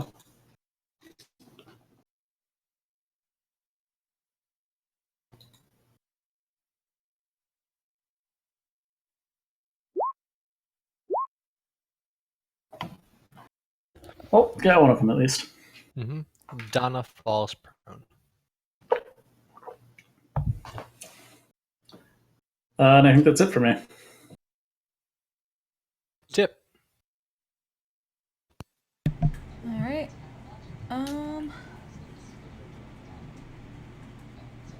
Go down and try to distract this guy for next person's advantage. Okay, granting advantage on the next attack. Yeah. All right, on their turn, this one moves in, this one moves in, this one moves in, that one stays there, this one moves in, actually no, that one comes here, that one comes here. So we're going to have 2 bite attacks against Venric. These are really fucking big hyenas. They are giant hyenas. Also, one of them's still in the grease and has to make a dex save at the end of its turn. Mm-hmm. 16 and 19 versus AC. Yeah, those will both hit. Shield. I could shield one of them, but not the second, so I'm just going to eat them both. 15 total damage.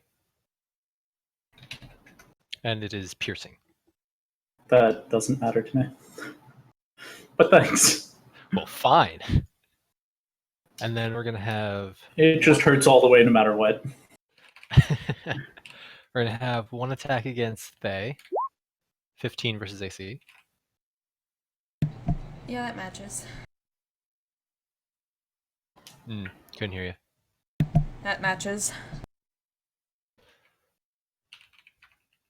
Ties go to attacker. Yes. That's how you guys hit so often. Alright, so say you take 7. We're going to have 2 against Belcax. I'd say at least they don't hurt that much, but it looks like they're just rolling low. 13 and 12 versus your AC. Nope. Okay, and then we're going to have 1 against Icus. Seriously? Yeah, that hits. 11 damage. God damn. You have the worst luck. I'm so sorry. And then he is going to... Ooh, what does he want to do? He has so many fun things. Oh, God.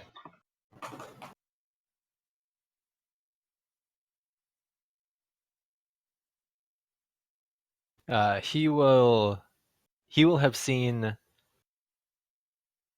Ooh, gosh, I just don't know what to do. Oh shit, I did the wrong thing on my turn. I shouldn't have cast grease. Oh, You know what? He's gonna try and hit you with a hammer, Penrick.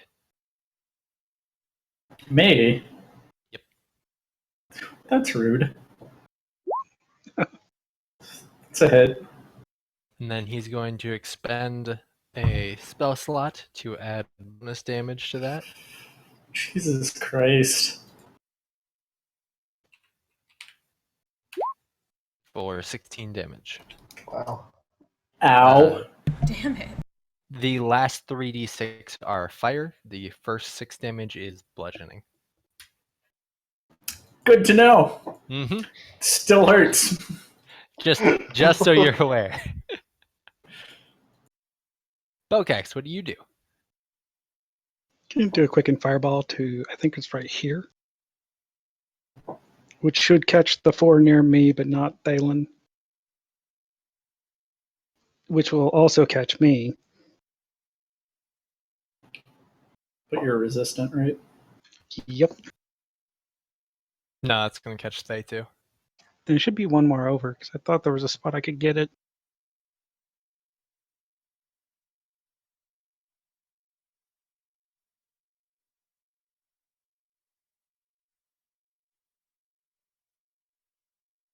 I take it back. I mean, you can get at least 3 of them without hitting Thalen. Either the 3 on the right or the 3 down here. Yeah, you but I might- think if I do that, I can get them without getting myself, Yeah. which is not as cool. I engulf myself in fire and turn out fine. Well, if I were to hit the deck save, then it'd be a quarter damage, so it would be pretty cool. You also get a bonus to your saves because you're standing in my aura. Oh, yeah, Can good everybody point. else see the big circle around me? Nope. I can. No. Oh, okay. It's helpful for me. Remind me what the plus is from your aura? It's 1d4, right? +2. This The grid 1d4 is is so from hard to Bless. see right now. Oh, okay. Yeah, the 1d4 is Yeah, from Bless. sorry. The aura is a +2 to all saves. Okay, then I'll just hit the 3 on the right, and it's quickened.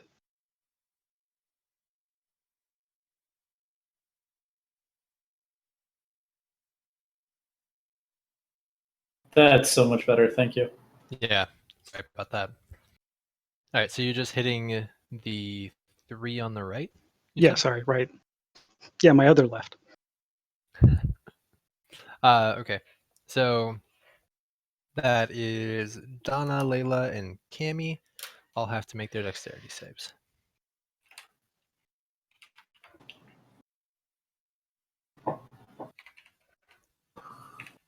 Makes it.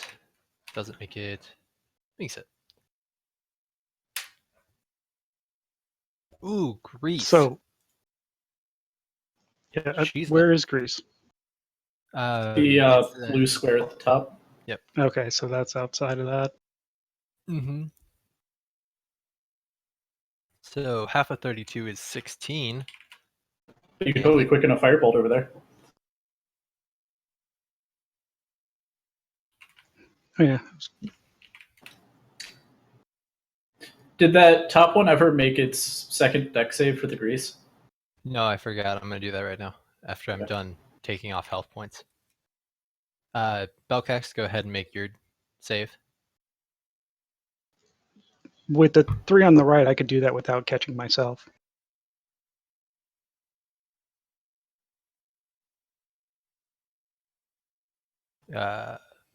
It's a 20-foot radius. Yep. Yeah. Yeah. Where I'm doing it now, hit all 3 of them without hitting him. Okay.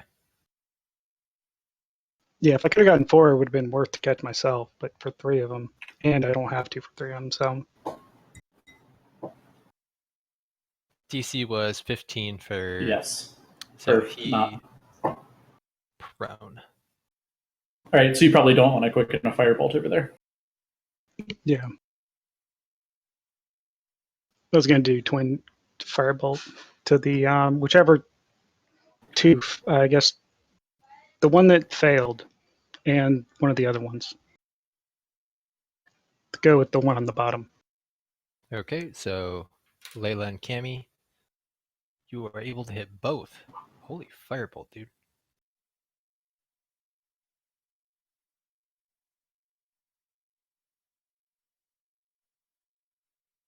So you murder 1, 2, 3, 4.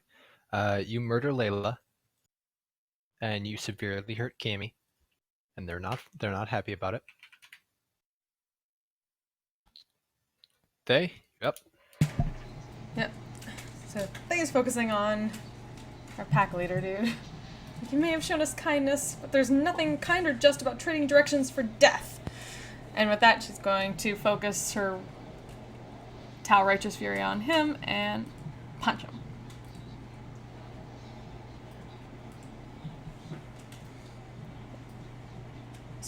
I regret that our civility must turn to hostility until you change your unfair mindset.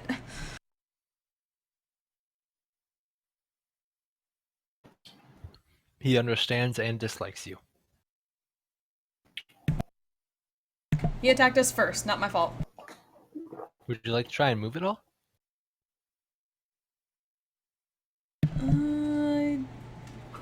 No. Rephrase. Would you like to try to provoke attacks of opportunity at all? Yes. No. Yeah, that's exactly what I'm saying. No. I guess. Oh, 5 foot steps. All right. Why aren't you a thing anymore?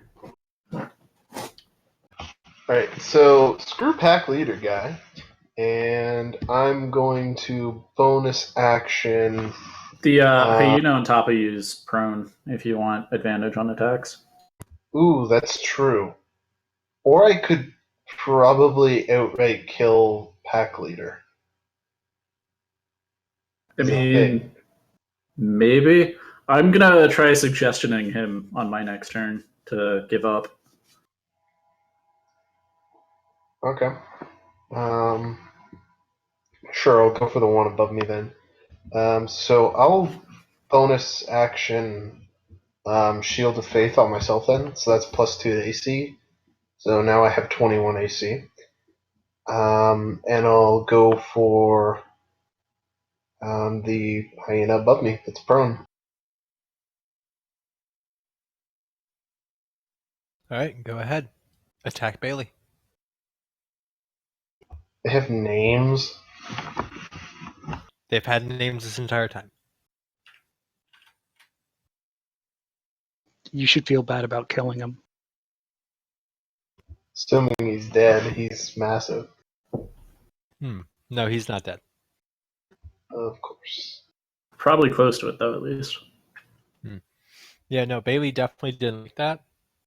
Might try and eat you next time around, but don't worry. Sasha, Donna, Cammy, Vexy, they're all fine. Well, let him try. I have my shield and my temporary hit points back. Right.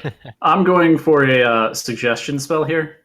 So that's going to be a DC 15 Wisdom save on the leader guy.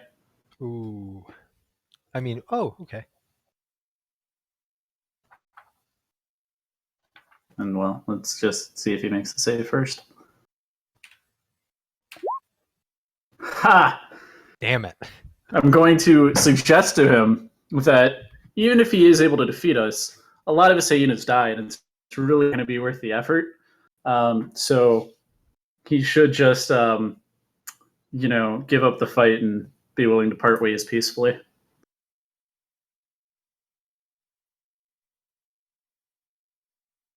Can't argue with that logic. No, he can't argue with that logic.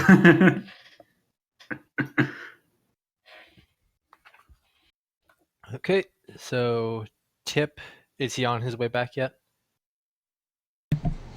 No, he's been back. It was 200 yards away. He has a When fly everything speed broke of out. 60, and So I'm pretty sure you came back before the fight. yeah, he came back before the fight. Oh, really? Mm-hmm. Okay. What does he do? Keep staring around that dude and giving advantage against him if he does anything. Or if he does anything negative.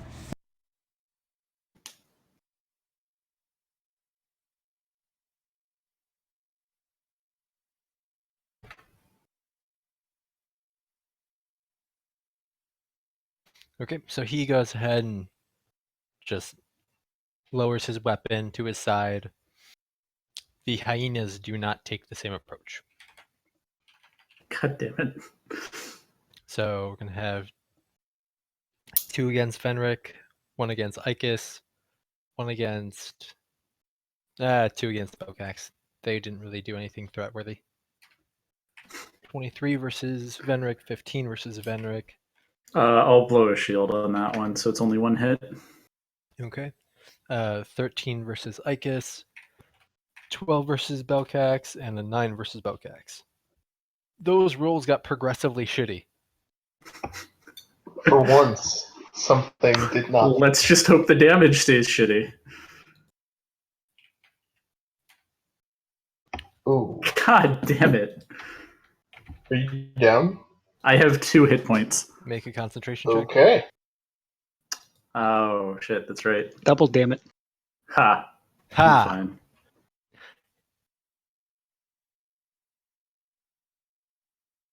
Belcax, you're up.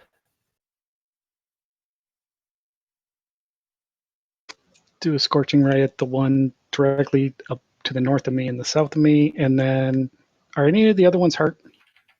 Yeah. The one above me is one that's And still in the grease. And then the last bolt will hit that one, so it'll go bottom to top.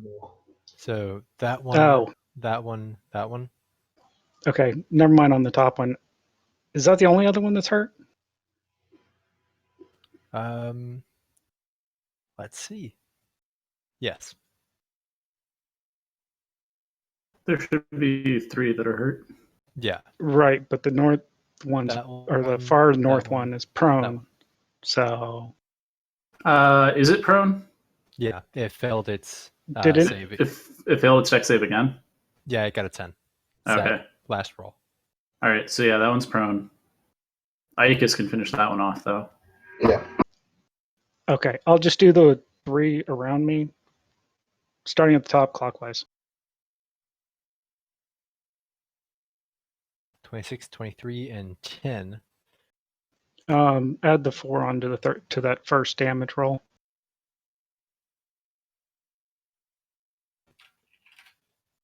Minus 13. Minus 12. That's fine. All right. They're all still up. The one 12. right It below should just you. be a 7 for that second one. Oh, you're right. Math, dude. Math. Actually, that's not even math. That's just recognizing which one. So anyway, Cammy isn't looking too hot. Vexy's completely fine, and Donna's not happy, but fine. If only I knew which name went to which one. I know. Okay, so she sees the main guy start lowering his weapon. A little confused by that, but you could see out of the corner of her eye this one still going at Belcax, so she's gonna sort of twist her torso, like twist on heel, and give it a smack or 2.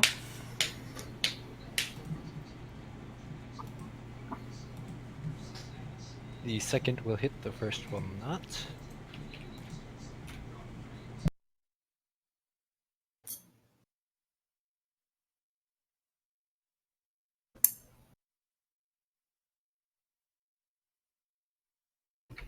Oh man, no, it would have been hilarious if he hadn't have done the whole underhand language thing. He wouldn't have been affected by suggestion. I know, right?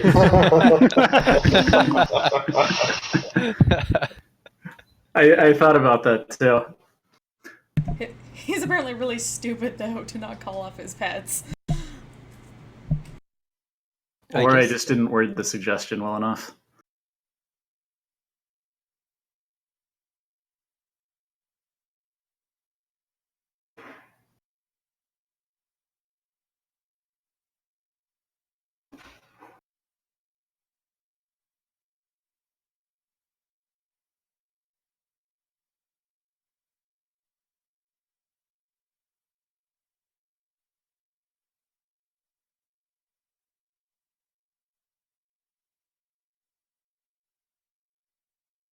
You muted, I guess?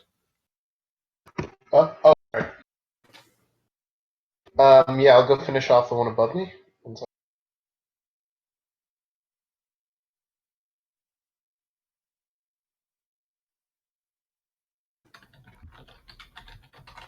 He's still prone, so that's 16. Which does hit for 7. Awesome.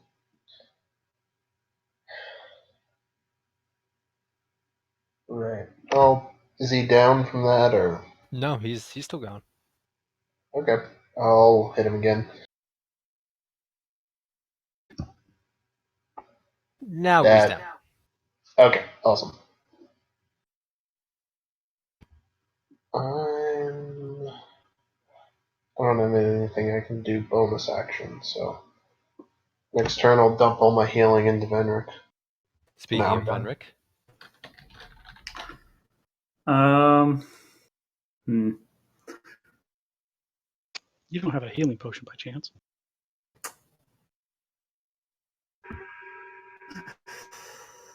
I don't think I do.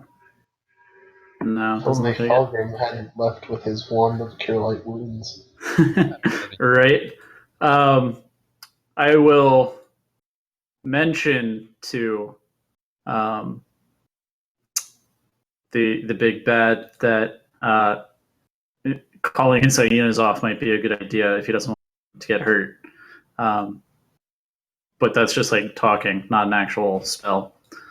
Meanwhile, I'm going to go ahead and cast Sleep, hitting the 2 on the right. these two. Yeah. So it would Or- also be hitting Belcax. No, I can hit just the 2 of them without doing Belcax. Oh, just the edges right here. Yeah, just do it like along the right edge.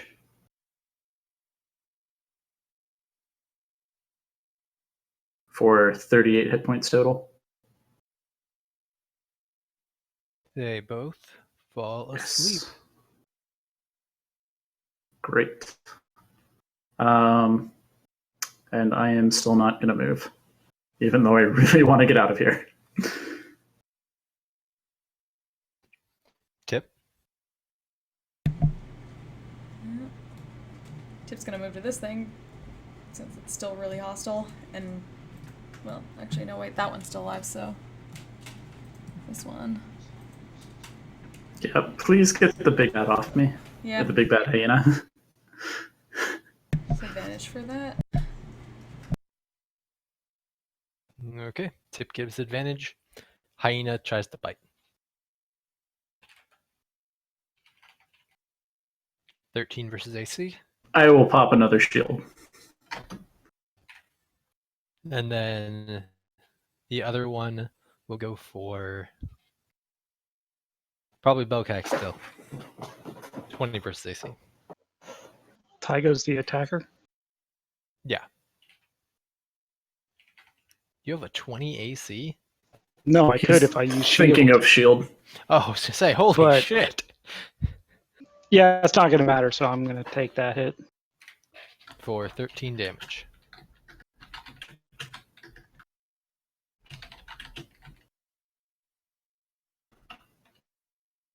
And then he is still incapacitated with the suggestion not to hurt you. Belcax, you're up.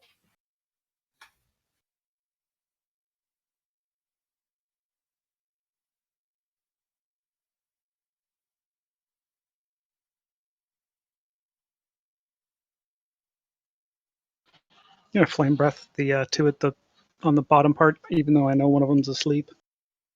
Okay. Awesome.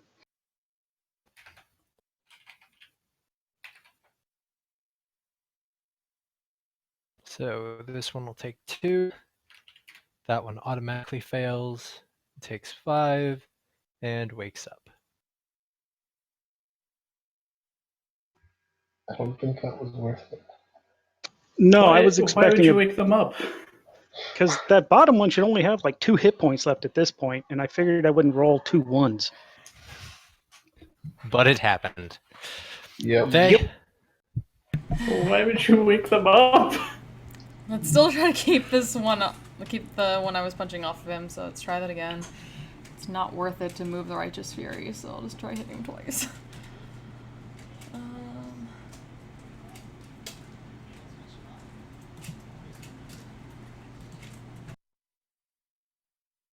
Look at you go. It's at 12 damage.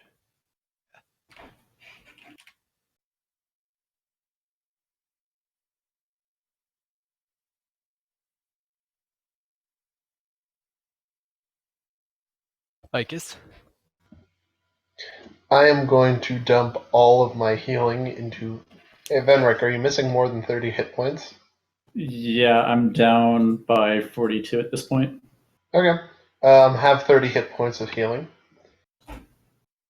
Alright. Classic mistakes. You should always put 29 in. I'd actually probably do 25 myself, but Sure. Hey, because his paladin. yeah, I mean, I'm not complaining about the free health, but the 1-point heals are crucial when people are down. Take 29.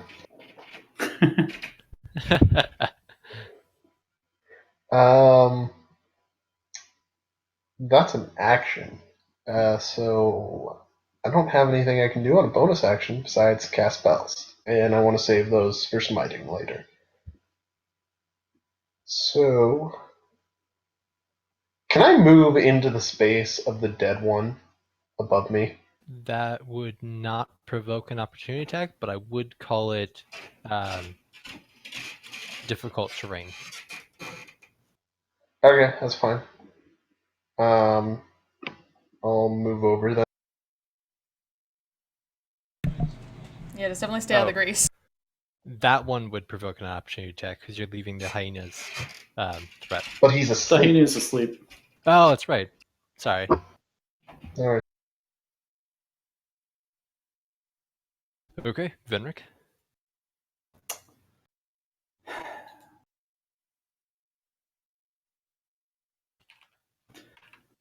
If you hit it with a cantrip, you at least have advantage. I'll have disadvantage though since I'm in melee range. Then you just have regular then. I didn't think that was a thing in 5e. You have disadvantage on range attacks while you're in melee range. Why would... Oh, Tip is granting advantage on that hyena. And Belkex, what went away was provoking attacks of opportunity with ranged attacks. Oh, that's right. It was replaced by just having disadvantage on them. So instead, I think I'm going to do something that I should have done a while ago, but wasn't paying enough attention to my spell list. And Misty Step away. Excellent idea. Venric gets the fuck out of dodge. Should have done that last turn. After I heal you, you run away. God damn it. I'm sorry.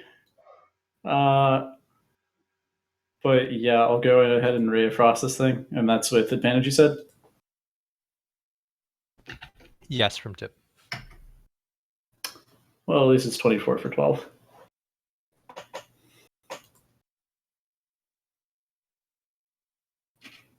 It is significantly slower now by what, like 10 feet? Yep. All right, Not Tip. that matters much. Hop over to this one. After that, he ran away. Tip is so disapproving.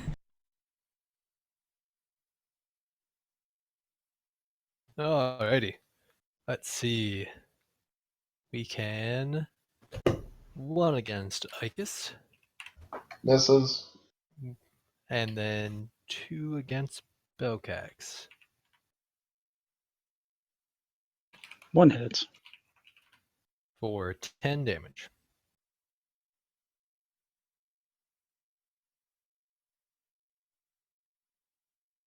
And then it's your turn.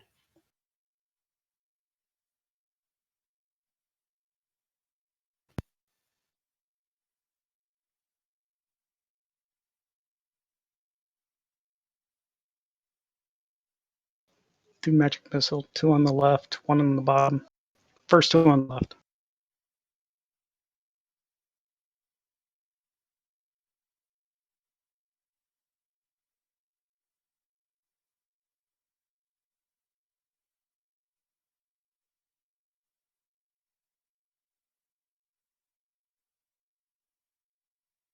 All right. Would you like to move? No, but can I use a potion of healing as a bonus action? No. Then I'm done. Faye. All right. Punch. So 18 and 20. Yeah, those will both hit for 9 damage. Icus. Icus is gonna hit the one next to him. Try with all your might. You do a whopping 12 damage to him. Awesome. Venric. I'll go ahead and try sleeping the two on the bottom. 29. Okay, that's also going to catch Tip. No, I should be able to hit just the two of them. What's the range on it? It's a 20-foot radius, but if I hit somewhere south and to the east, it should be. Like, I should be able to hit it so that the square hits, or like the corner of the square hits, like that one up. Like that. And then extending off into the southeast a little bit more than that. I won't med it, though. You don't know where he is. You can't see him. He's invisible.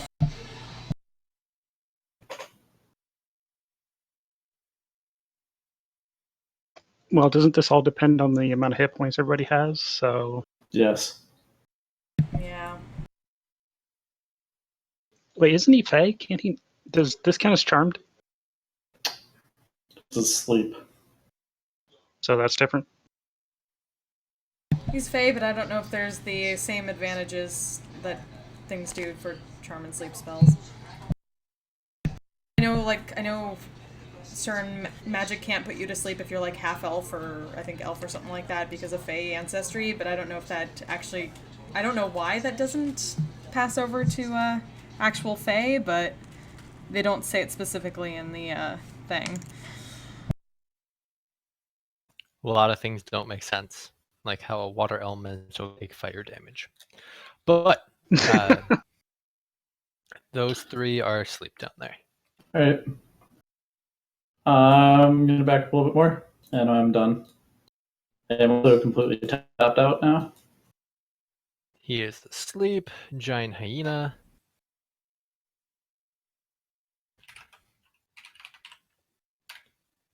How's a 20 versus your AC, Icus? Still does not hit because Shield of Faith. Oh, Shield of Faith, you're so helpful. Indeed it is. Belcax, do you want to wake him up? Yeah, totally. don't. Not at all.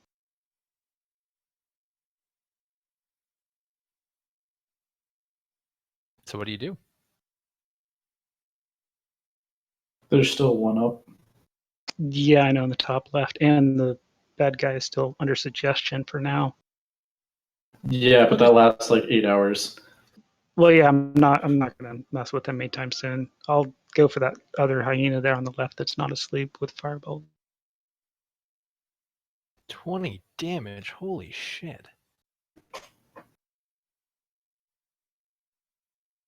I've never been a sorcerer or like a caster above like 3rd level. Is that just because you hit level 5 that you can do so much damage? 6, because as one of the abilities I as a dragonborn I took the elemental adept, which gives me I think my charisma bonus in damage to fire spells. That's legit.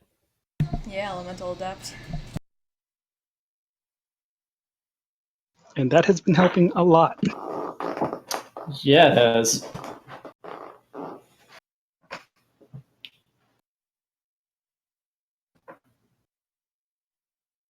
Okay, he's still up. Faye. Balin actually seeing Tip fall, considering he fell asleep. She's like crazy worried about him. So, is it possible to do an acrobatics check to jump over this thing since it's prone and sleeping now and get to him? If that's how you want to do it, yeah, sure. Make an acrobatics check. She is like in the moment. Shit, Tip.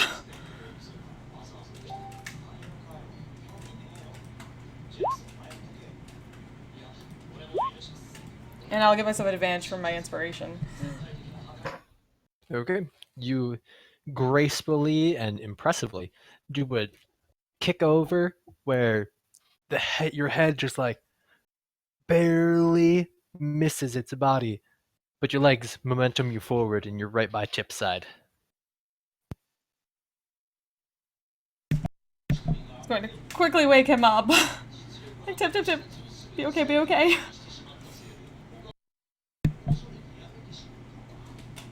And He awakes, yeah. regular Tip style. And as my bonus, I want to use basically spin on heel, look at this thing, use Misty Step. Can I appear above it and fall on it, like kick it downward? You could do that and you might not get prone, but it probably won't do damage. Could I at least distract it as sort of a aid for Ikus then? So you do the Misty Step above it and not get prone. You would give him advantage. Yep. I totally want to. She's pissed at these things. So, Misty Step above this thing. Drop down on it. So how high do you fall from? Let's go about 15 feet. Alright. So it fails its save to get out of the way. And you take 2 fall damage. It is now knocked prone. And I guess you will have advantage when swinging on it. Speaking of, it's your turn. Awesome. Thank you, Thay. I'm going to quickly nod in acknowledgement and then start swinging at it.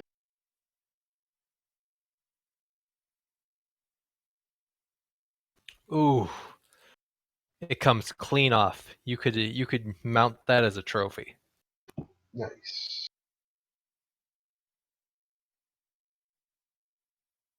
Venric. There are sleeping giant hyenas and one suggested alpha pack leader. Yeah. So I mean, like, at this point, we're essentially like done with the combat for now, right? Like everything's either dead, sleeping, or Suggested for 3 more turns. So what do you want to do in the next 18 seconds? Wait, what? Suggestion lasts for 8 hours. Sleep lasts for a minute. Right, but it hasn't been 7 rounds. Since this one got put to sleep, it's been 6. When it's finally its turn again, it's going to be 7. Because I got put to sleep at the very beginning of the fight. Have we really gone through 6 rounds? I feel like I've been hit way way less than that. I Blew mean, a couple shields and stuff. you Yeah. blew shields. They had shitty rolls. Huh. It happened. Well, if it's sleeping, it's probably prone. So I'm just going to ready a Ray of Frost for the next thing that moves hostilely. Okay. You all look over while you're scanning the battlefield, looking for any more aggressive movement, and you just see the pack leader fall to his knees and just openly start weeping for his hyenas. Belkex, is there anything? Well, we'll just take it out of initiative. Is there anything you guys want to do for the next 18 seconds? Probably kill the hyenas. Just throwing that out there. I want to recommend everybody real quick to step away from all the things still alive so that when I toss a fireball, it won't catch anybody? You should probably do that yourself as well. Yeah, I'm planning to. I just want to say it as I'm stepping away and drink a I potion of feel healing. like we could just kill the hyenas one by one and save your spell slots.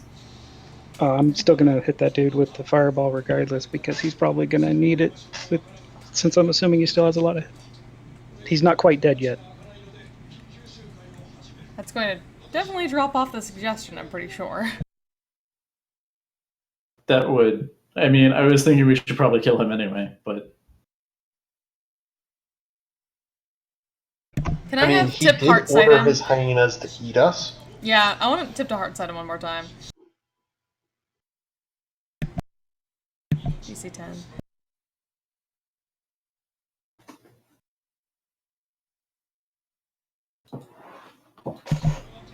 Yeah, I assume he's just sad at the moment.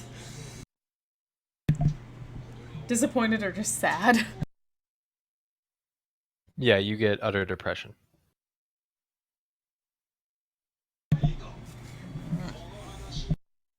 anyway, I think you can fireball them all if that's what you're gonna do. Oh, that was the plan, but I want to make sure everybody else is ready first. I'm ready. It's not really...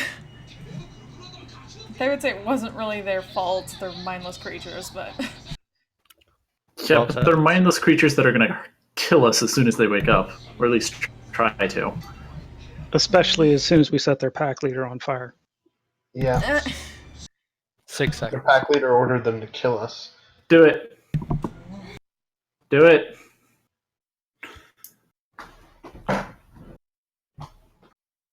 Oh, and they all auto-fail, don't they? Yep. Nice. Half of 35 is 17. Yep. They all die, including the pack leader. Oh, okay. Nice. That works.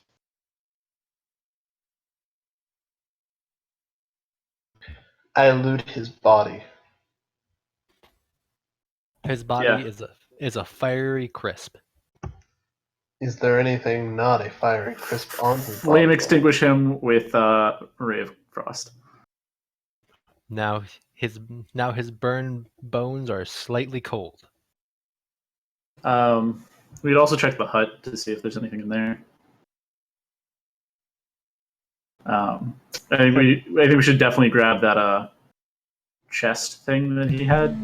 I mean, I know we broke the door, but maybe we can still unlock it to get to the swamp place if we need it. Just kind of frowns to herself. What a waste. It would Yeah. have been really nice if he wasn't so evil. Yeah. Unfortunately, he did try to have us eaten. And that's What not even really was that something about? I Why does like. everyone have to be so foolish? To resort to everything with violence. Because a lot of the time, other people are going to respond to them with violence. It's a vicious cycle. Unfortunately. He actually strikes me more of as a neutral druid than something Probably. evil. I mean, still tried to kill us, so totally fuck him. But Let's check kill inside his hut. anybody just for in exchange for information is cruel. And that's obviously evil. Alright, so checking inside the hut, you find a little safe box with where's my notes?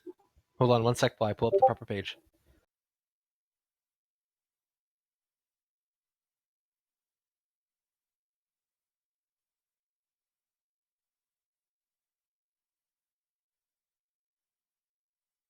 Yeah, we can talk about that after the session.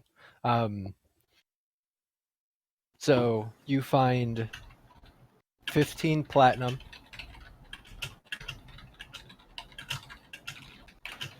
48 gold, 62 silver, and scattered all around in just like various odds and ends, nooks and crannies, you gather a total of 148 copper.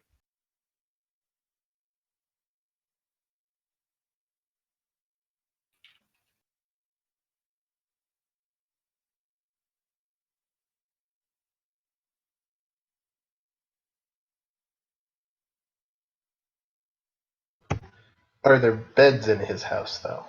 There's a cot that he has, and there's also barrels that you find filled with sitting water.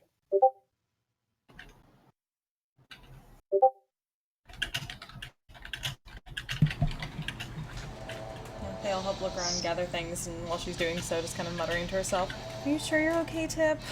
That was quite a fall." "Yes, I know, but still. Of course I'm going to worry about you. You're my partner." Don't worry me like that again.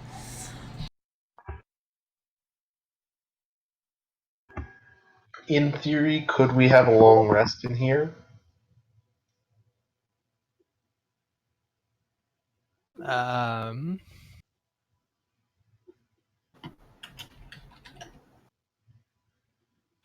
It'd be... I'm going to say probably not, because there's only one bed, so to have the long rest, you'd each have to cycle through 8 hours of sleeping on that one bed. Right. Okay.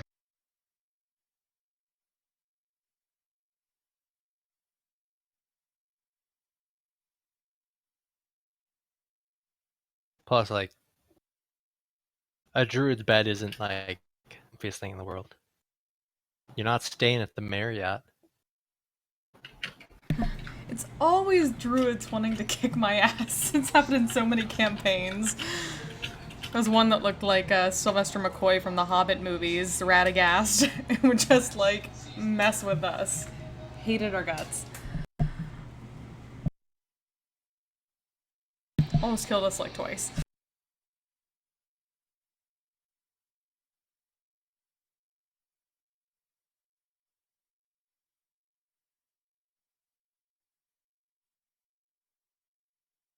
So you have the foldy box that now has a cracked hole in it from the wyvern tail.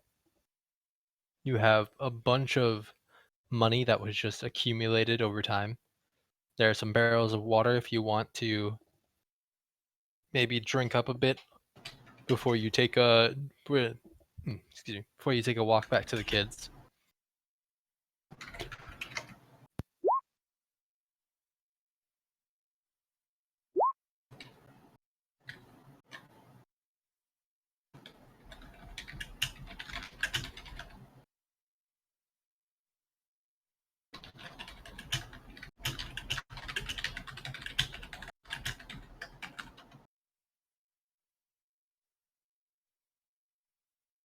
Yeah, I'm not gonna bother with the gold and stuff like that until after session. Because I can't find the other one anymore.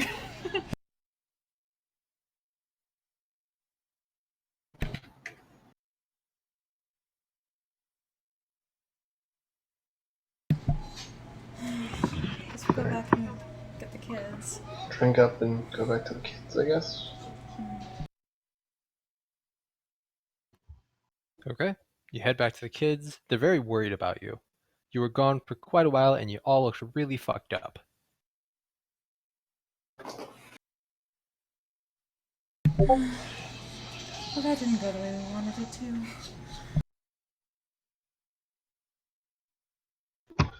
Don't worry about us. We just hit a little bit of trouble, but it's nothing we couldn't handle.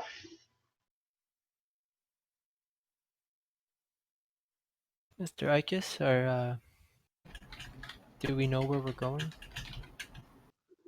We do. We do know where we're going. How far? Denrick, how far does it look like we're going?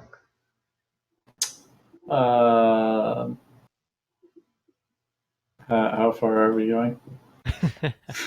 Yeah, I was gonna say by proxy, Jake.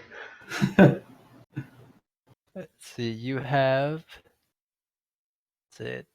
30 miles a day, call it 40 because of your map. You have 3 days of travel in the desert. Okay. Well, So tell by- him so then. When you get to the oasis, you will have benefited from 1 long rest. Alright. Thank God. Yeah, thank Yeah. God. When I say I was out of spell slots, I mean I was completely out of spell slots. Yeah. I have I wasn't 2 far left. behind you. I have 2 left and 1 point of lay on hands. Oh, it's exciting because you still have 2 more days of travel. Yay. Yeah, but we had 2 encounters in 1 day. That doesn't happen very often. Yeah, I know. All you had to do was open up the box for him and tell him that it wasn't a lie. We Tell him like, yep, there's a swamp in the box. We never said there wasn't a swamp in the box.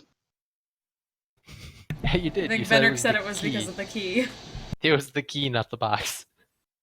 But we thought it was because of the key, not the box. Oh, never mind. Never. You got it? Alright, you got it. Apparently, we were supposed to be horrible people and lie. I mean, no. Apparently, you're even worse at lying than I am. You guys are always free to make your own decisions.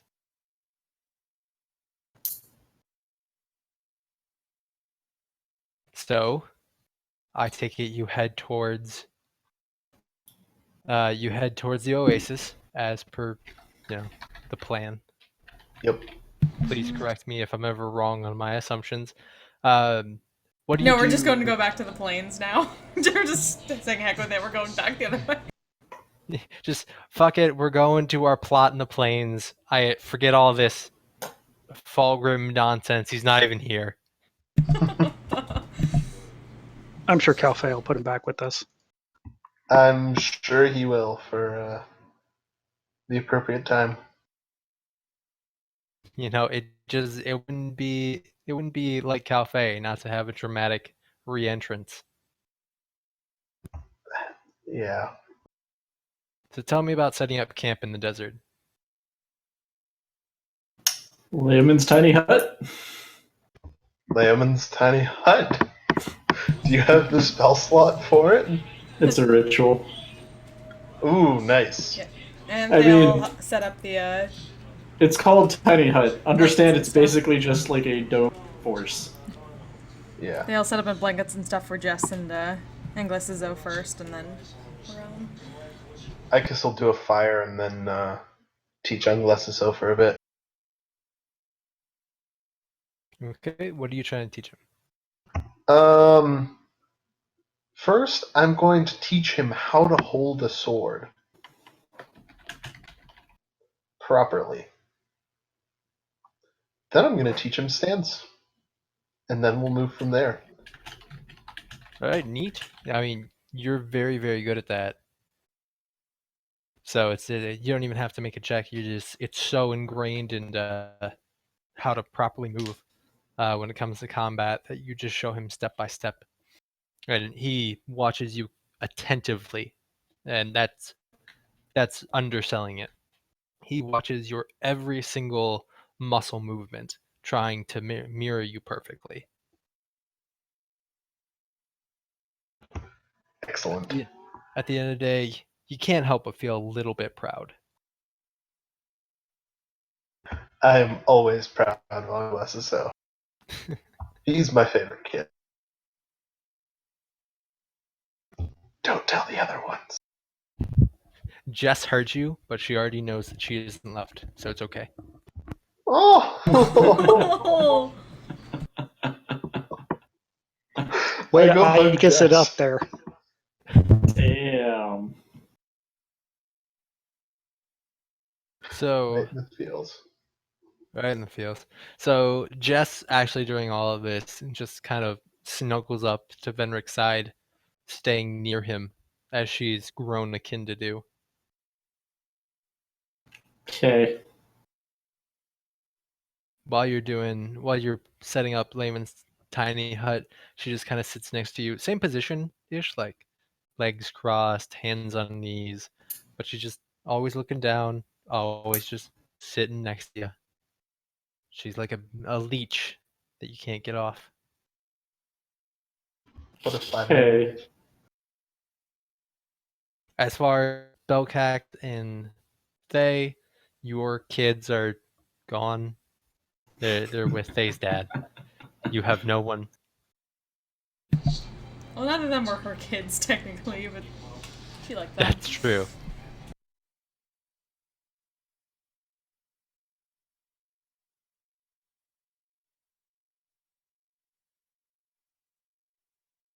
So what do you do to fight off the cold? Because it's going to get incredibly cold in the desert at night. As soon as that sun sinks down, Layman's tiny hut will protect you from like rain and snow and whatnot, but not from just strict climate. Prestidigitation to warm things. Well, I mean, we've got a fire at least. I mean, yeah, We got the blankets. fire. We can keep that. Whoever's on watch can keep that going.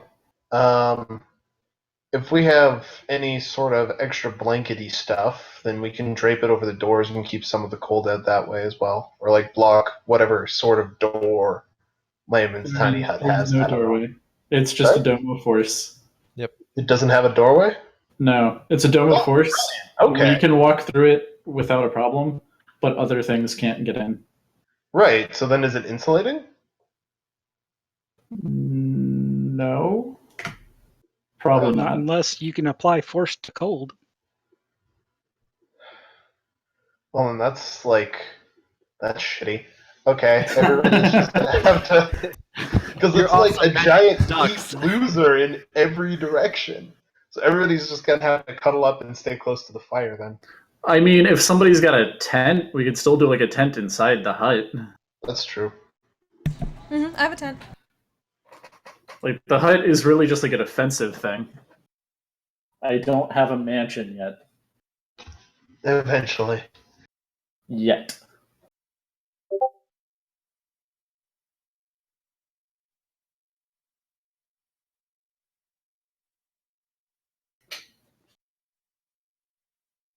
So, what's the watch go like? I readily assume Venric doesn't participate, and we don't have Fulgrim, so is it Icus, Thay, Belcax, repeat?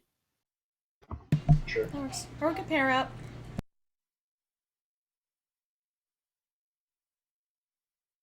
Didn't hear what you said, Flint. Sure. Oh yeah, I forgot we don't have Fulgrim. I'd say pair up if we didn't have Fulgrim. Or if we Can't had pair up. Fulgrim. Yeah, Belcax and Icus can pair up. You and Tip can pair up. That actually works, actually. Okay. Sure. Right, but would we be getting full night's rest at that point? 2 hours is the maximum. To get For 8 hours, right? Yeah, out of 8 hours, only 2 can be spent not sleeping. Right. If there's only 4 of us taking watch, then we can't pair up. Alright. I guess Tip will take one.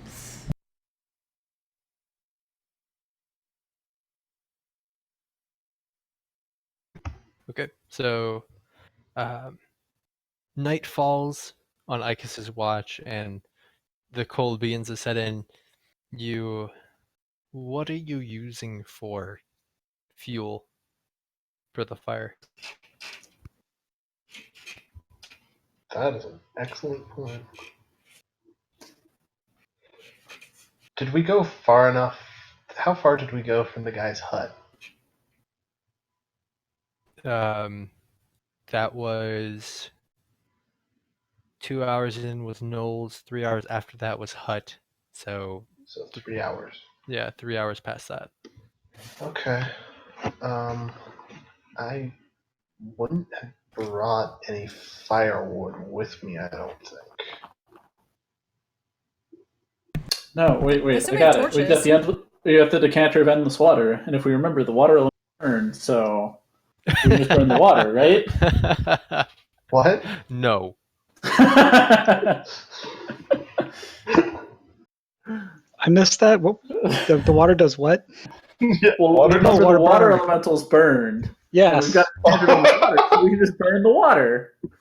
we will have a fire fountain of water.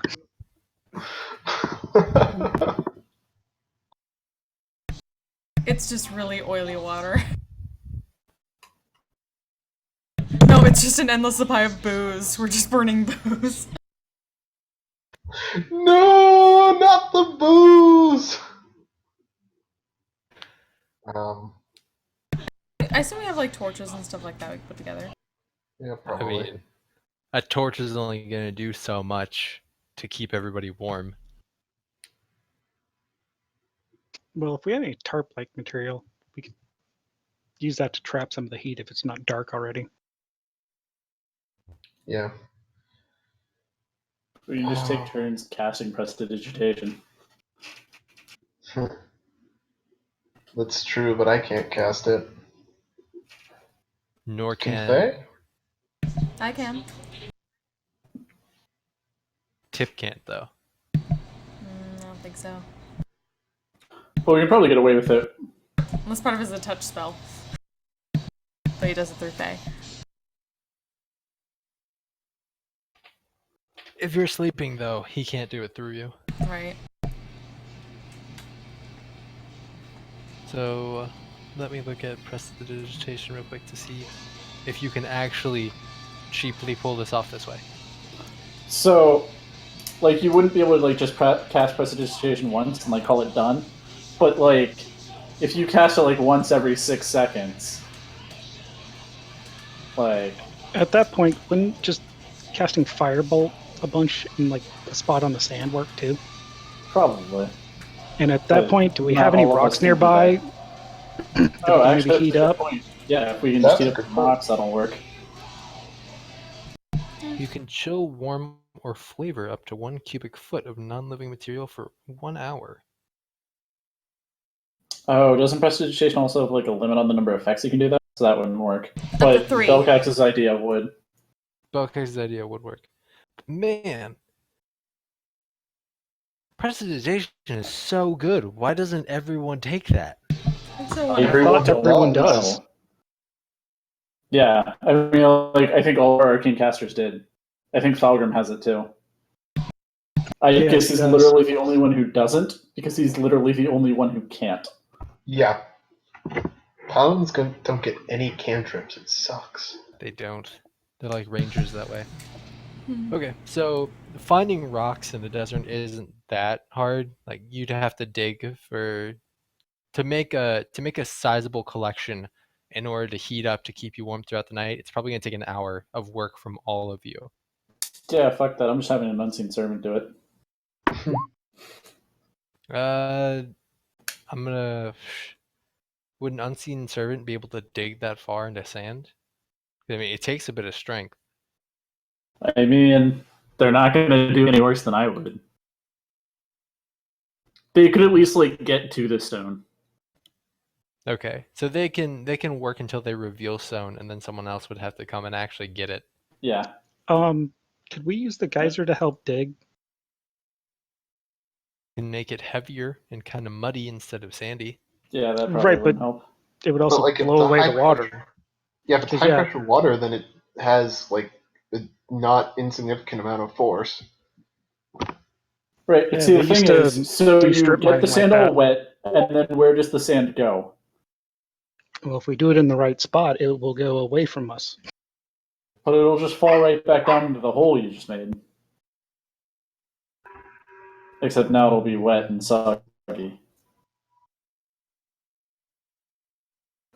I think just like as we're setting up camp, having the unseen servant or two find rocks, and then once the rock is found, have like Icus go dig it up, and then Belcax can start like scorching it. If only Falgrim didn't take the damn shovel. Right. But I mean, like the servants can at least like clear away all the sand from the rock. Right. It'll just take them a while. Sounds So it's really just you're just going over there to help them like speed things up more than because they actually need it. Yeah, okay, let's do it. So at that point, it's going to take 2 hours instead of 1, just because you have the unseen servants revealing, and then afterwards you guys have to come through and essentially do double the work, 1.5 times the work to get the stone out that they revealed. You just don't have to put in the effort of searching. So it takes roughly 2 hours, but you guys find a sizable pile of rocks, and then Belcax gets to work just fireballing, heating it up. He's probably going to have to redo it on his watch, but it should keep you warm throughout the entire night. And they can help with that on her watch too.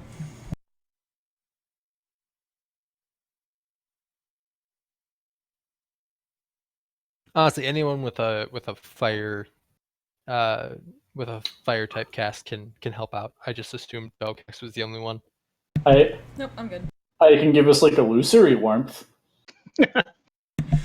I think it'll be okay. Anyone Wait. can pass around a bottle of rum. That doesn't mean help.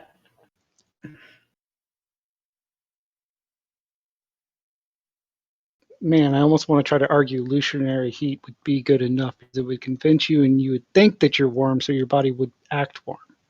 It's kind of like Pretty what sure your alcohol does, isn't body it? acting warm would just make the cold even worse, like physically. Hey, if you want to go for that, That's we what can booze roll. does. We don't need to, though, so I'm more than okay with just using what we got. You guys found an actual inventive solution that works. So kudos. The night goes by, and there's not an open flame. It's just glowing rock. So there's not much to go with as far as illumination for watching goes, but you can get away without any attraction going on throughout the night. In the morning, you're all woken up by not only the sun, but by the intense heat that sets in pretty quickly. Oh man, prestidigitation, clean. De-sweat. So can I spend hit dice real quick then? Yes, you have all benefited from a short rest.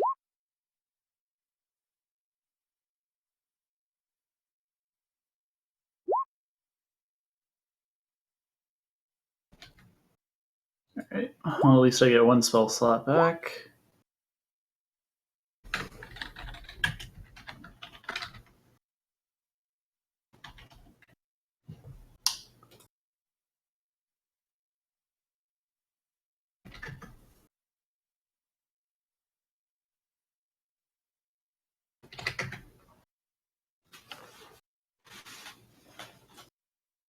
Okay. You guys clean up, I readily assume, unless you just want to leave everything there. That's totally fine. You know, if you guys would just want to abandon all of your worldly belongings, you do that. How heavy are I'm some not of the on rocks that part we of my monk found? journey yet.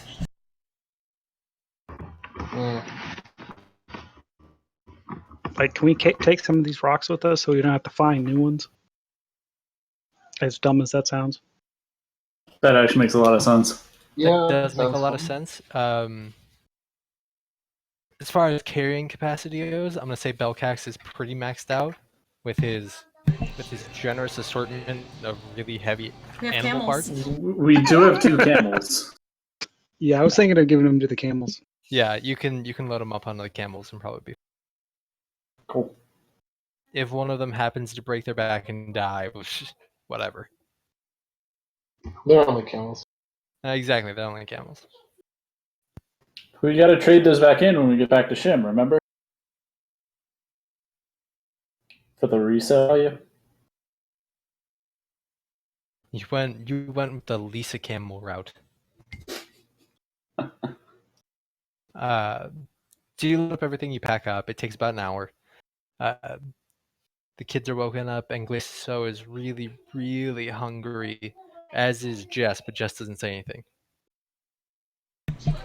Get the kids some food and prestidigitated to. Well, she'd ask Inglesso and Jess if they wanted a certain flavor. She might be able to whip something up. Anguisto wants steak, mashed potatoes, and Orsham special broccoli. Jess does not respond. Well, I'm not sure if she tried the broccoli in Orsham, but she'd try at least she know at least the rest of them. She'd try her best with broccoli, because she knows what broccoli is. And then she just That's double it boring. up. Double it up for both of them. That's boring. Make both hers and mine taste like chocolate cake. You gotta have savory and chocolate. Jess lovingly leans her head against Venric as she munches on her rations. Okay.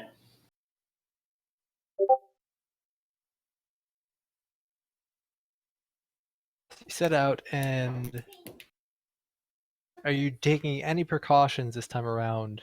Or you're just like, we need to get there, and we need to get there fast?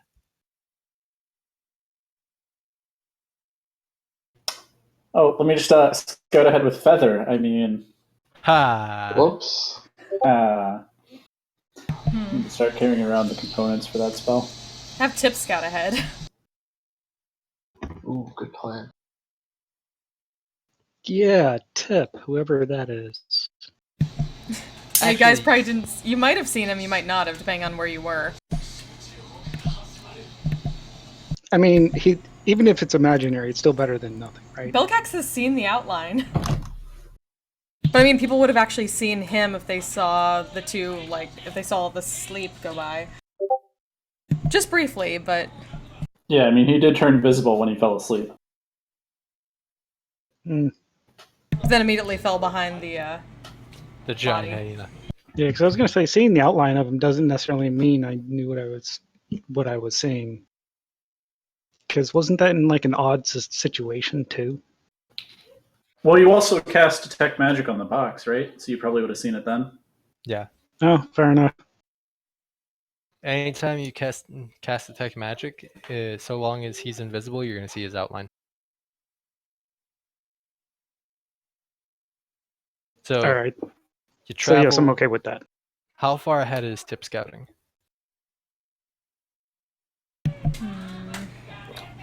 I vote at least 10 minutes, probably Yeah. at least 12. Yeah, So that if he does see something, we can cast another Layman's Tiny Hut. Yeah, no, And honestly, avoid he this, can go as far as he stupid roll wants. stuff. As far as he wants, and if nobody minds letting me be on a camel or something like that, I can just see through his eyes. You just want to get out of walking. It doesn't matter, as long as we're on the same plane of existence, I know what he knows. I didn't dispute that. I said you just want to get out of walking.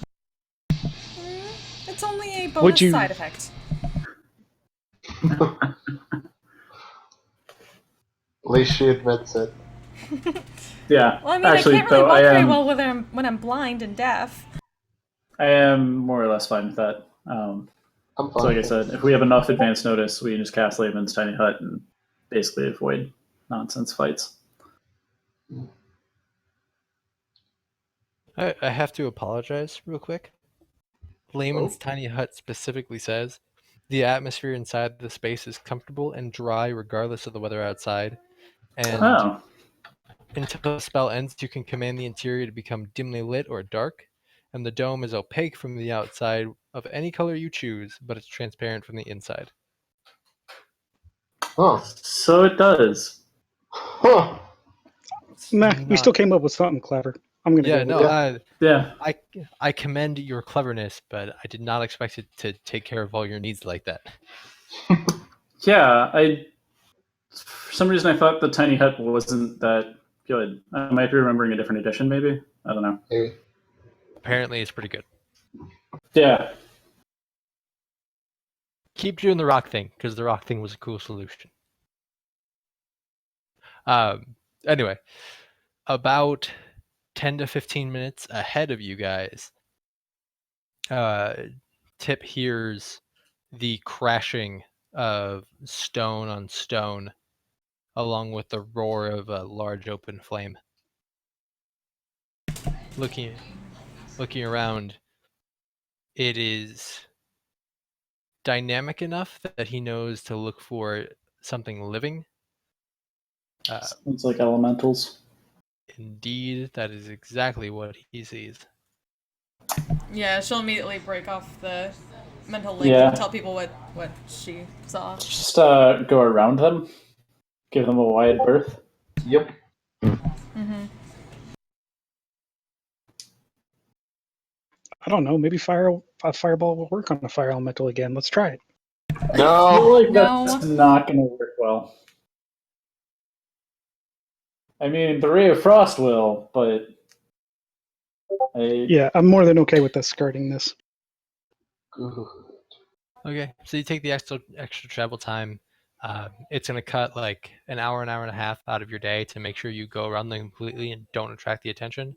So really, it's only like 6.5 hours of travel today, but it's fine. you're safe so far as you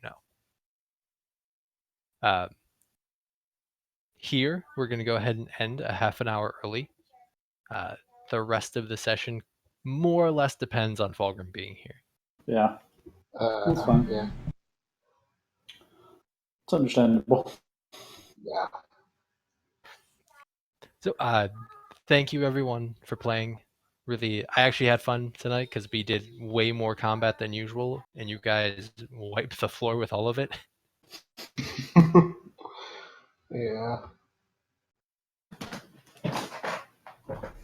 But any immediate feedback before I link the actual feedback form? Come on, levels. Let's do it. Woo! Yeah. Yeah.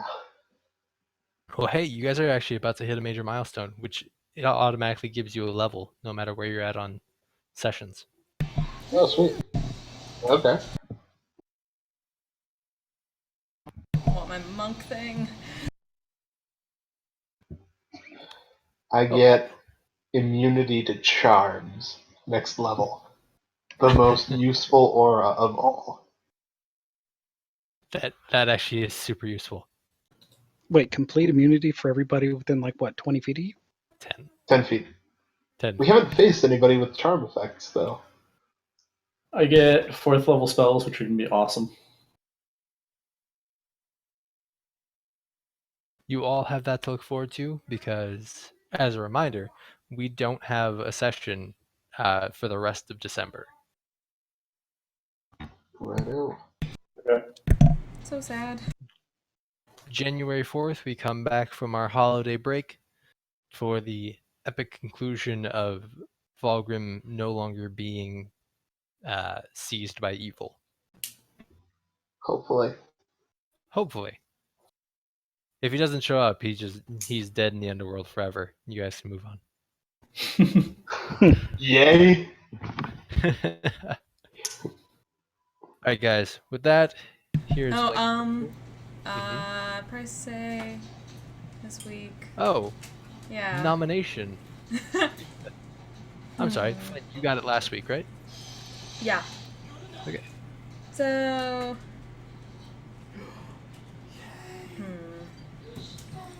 Let's go with Venric this week.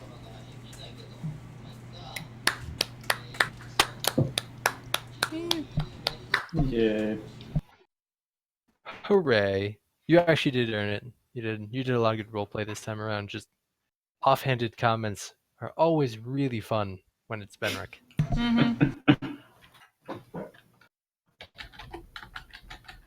Alright guys, thank you so much. I had a great time. Hope you did too. I will see you in the new year.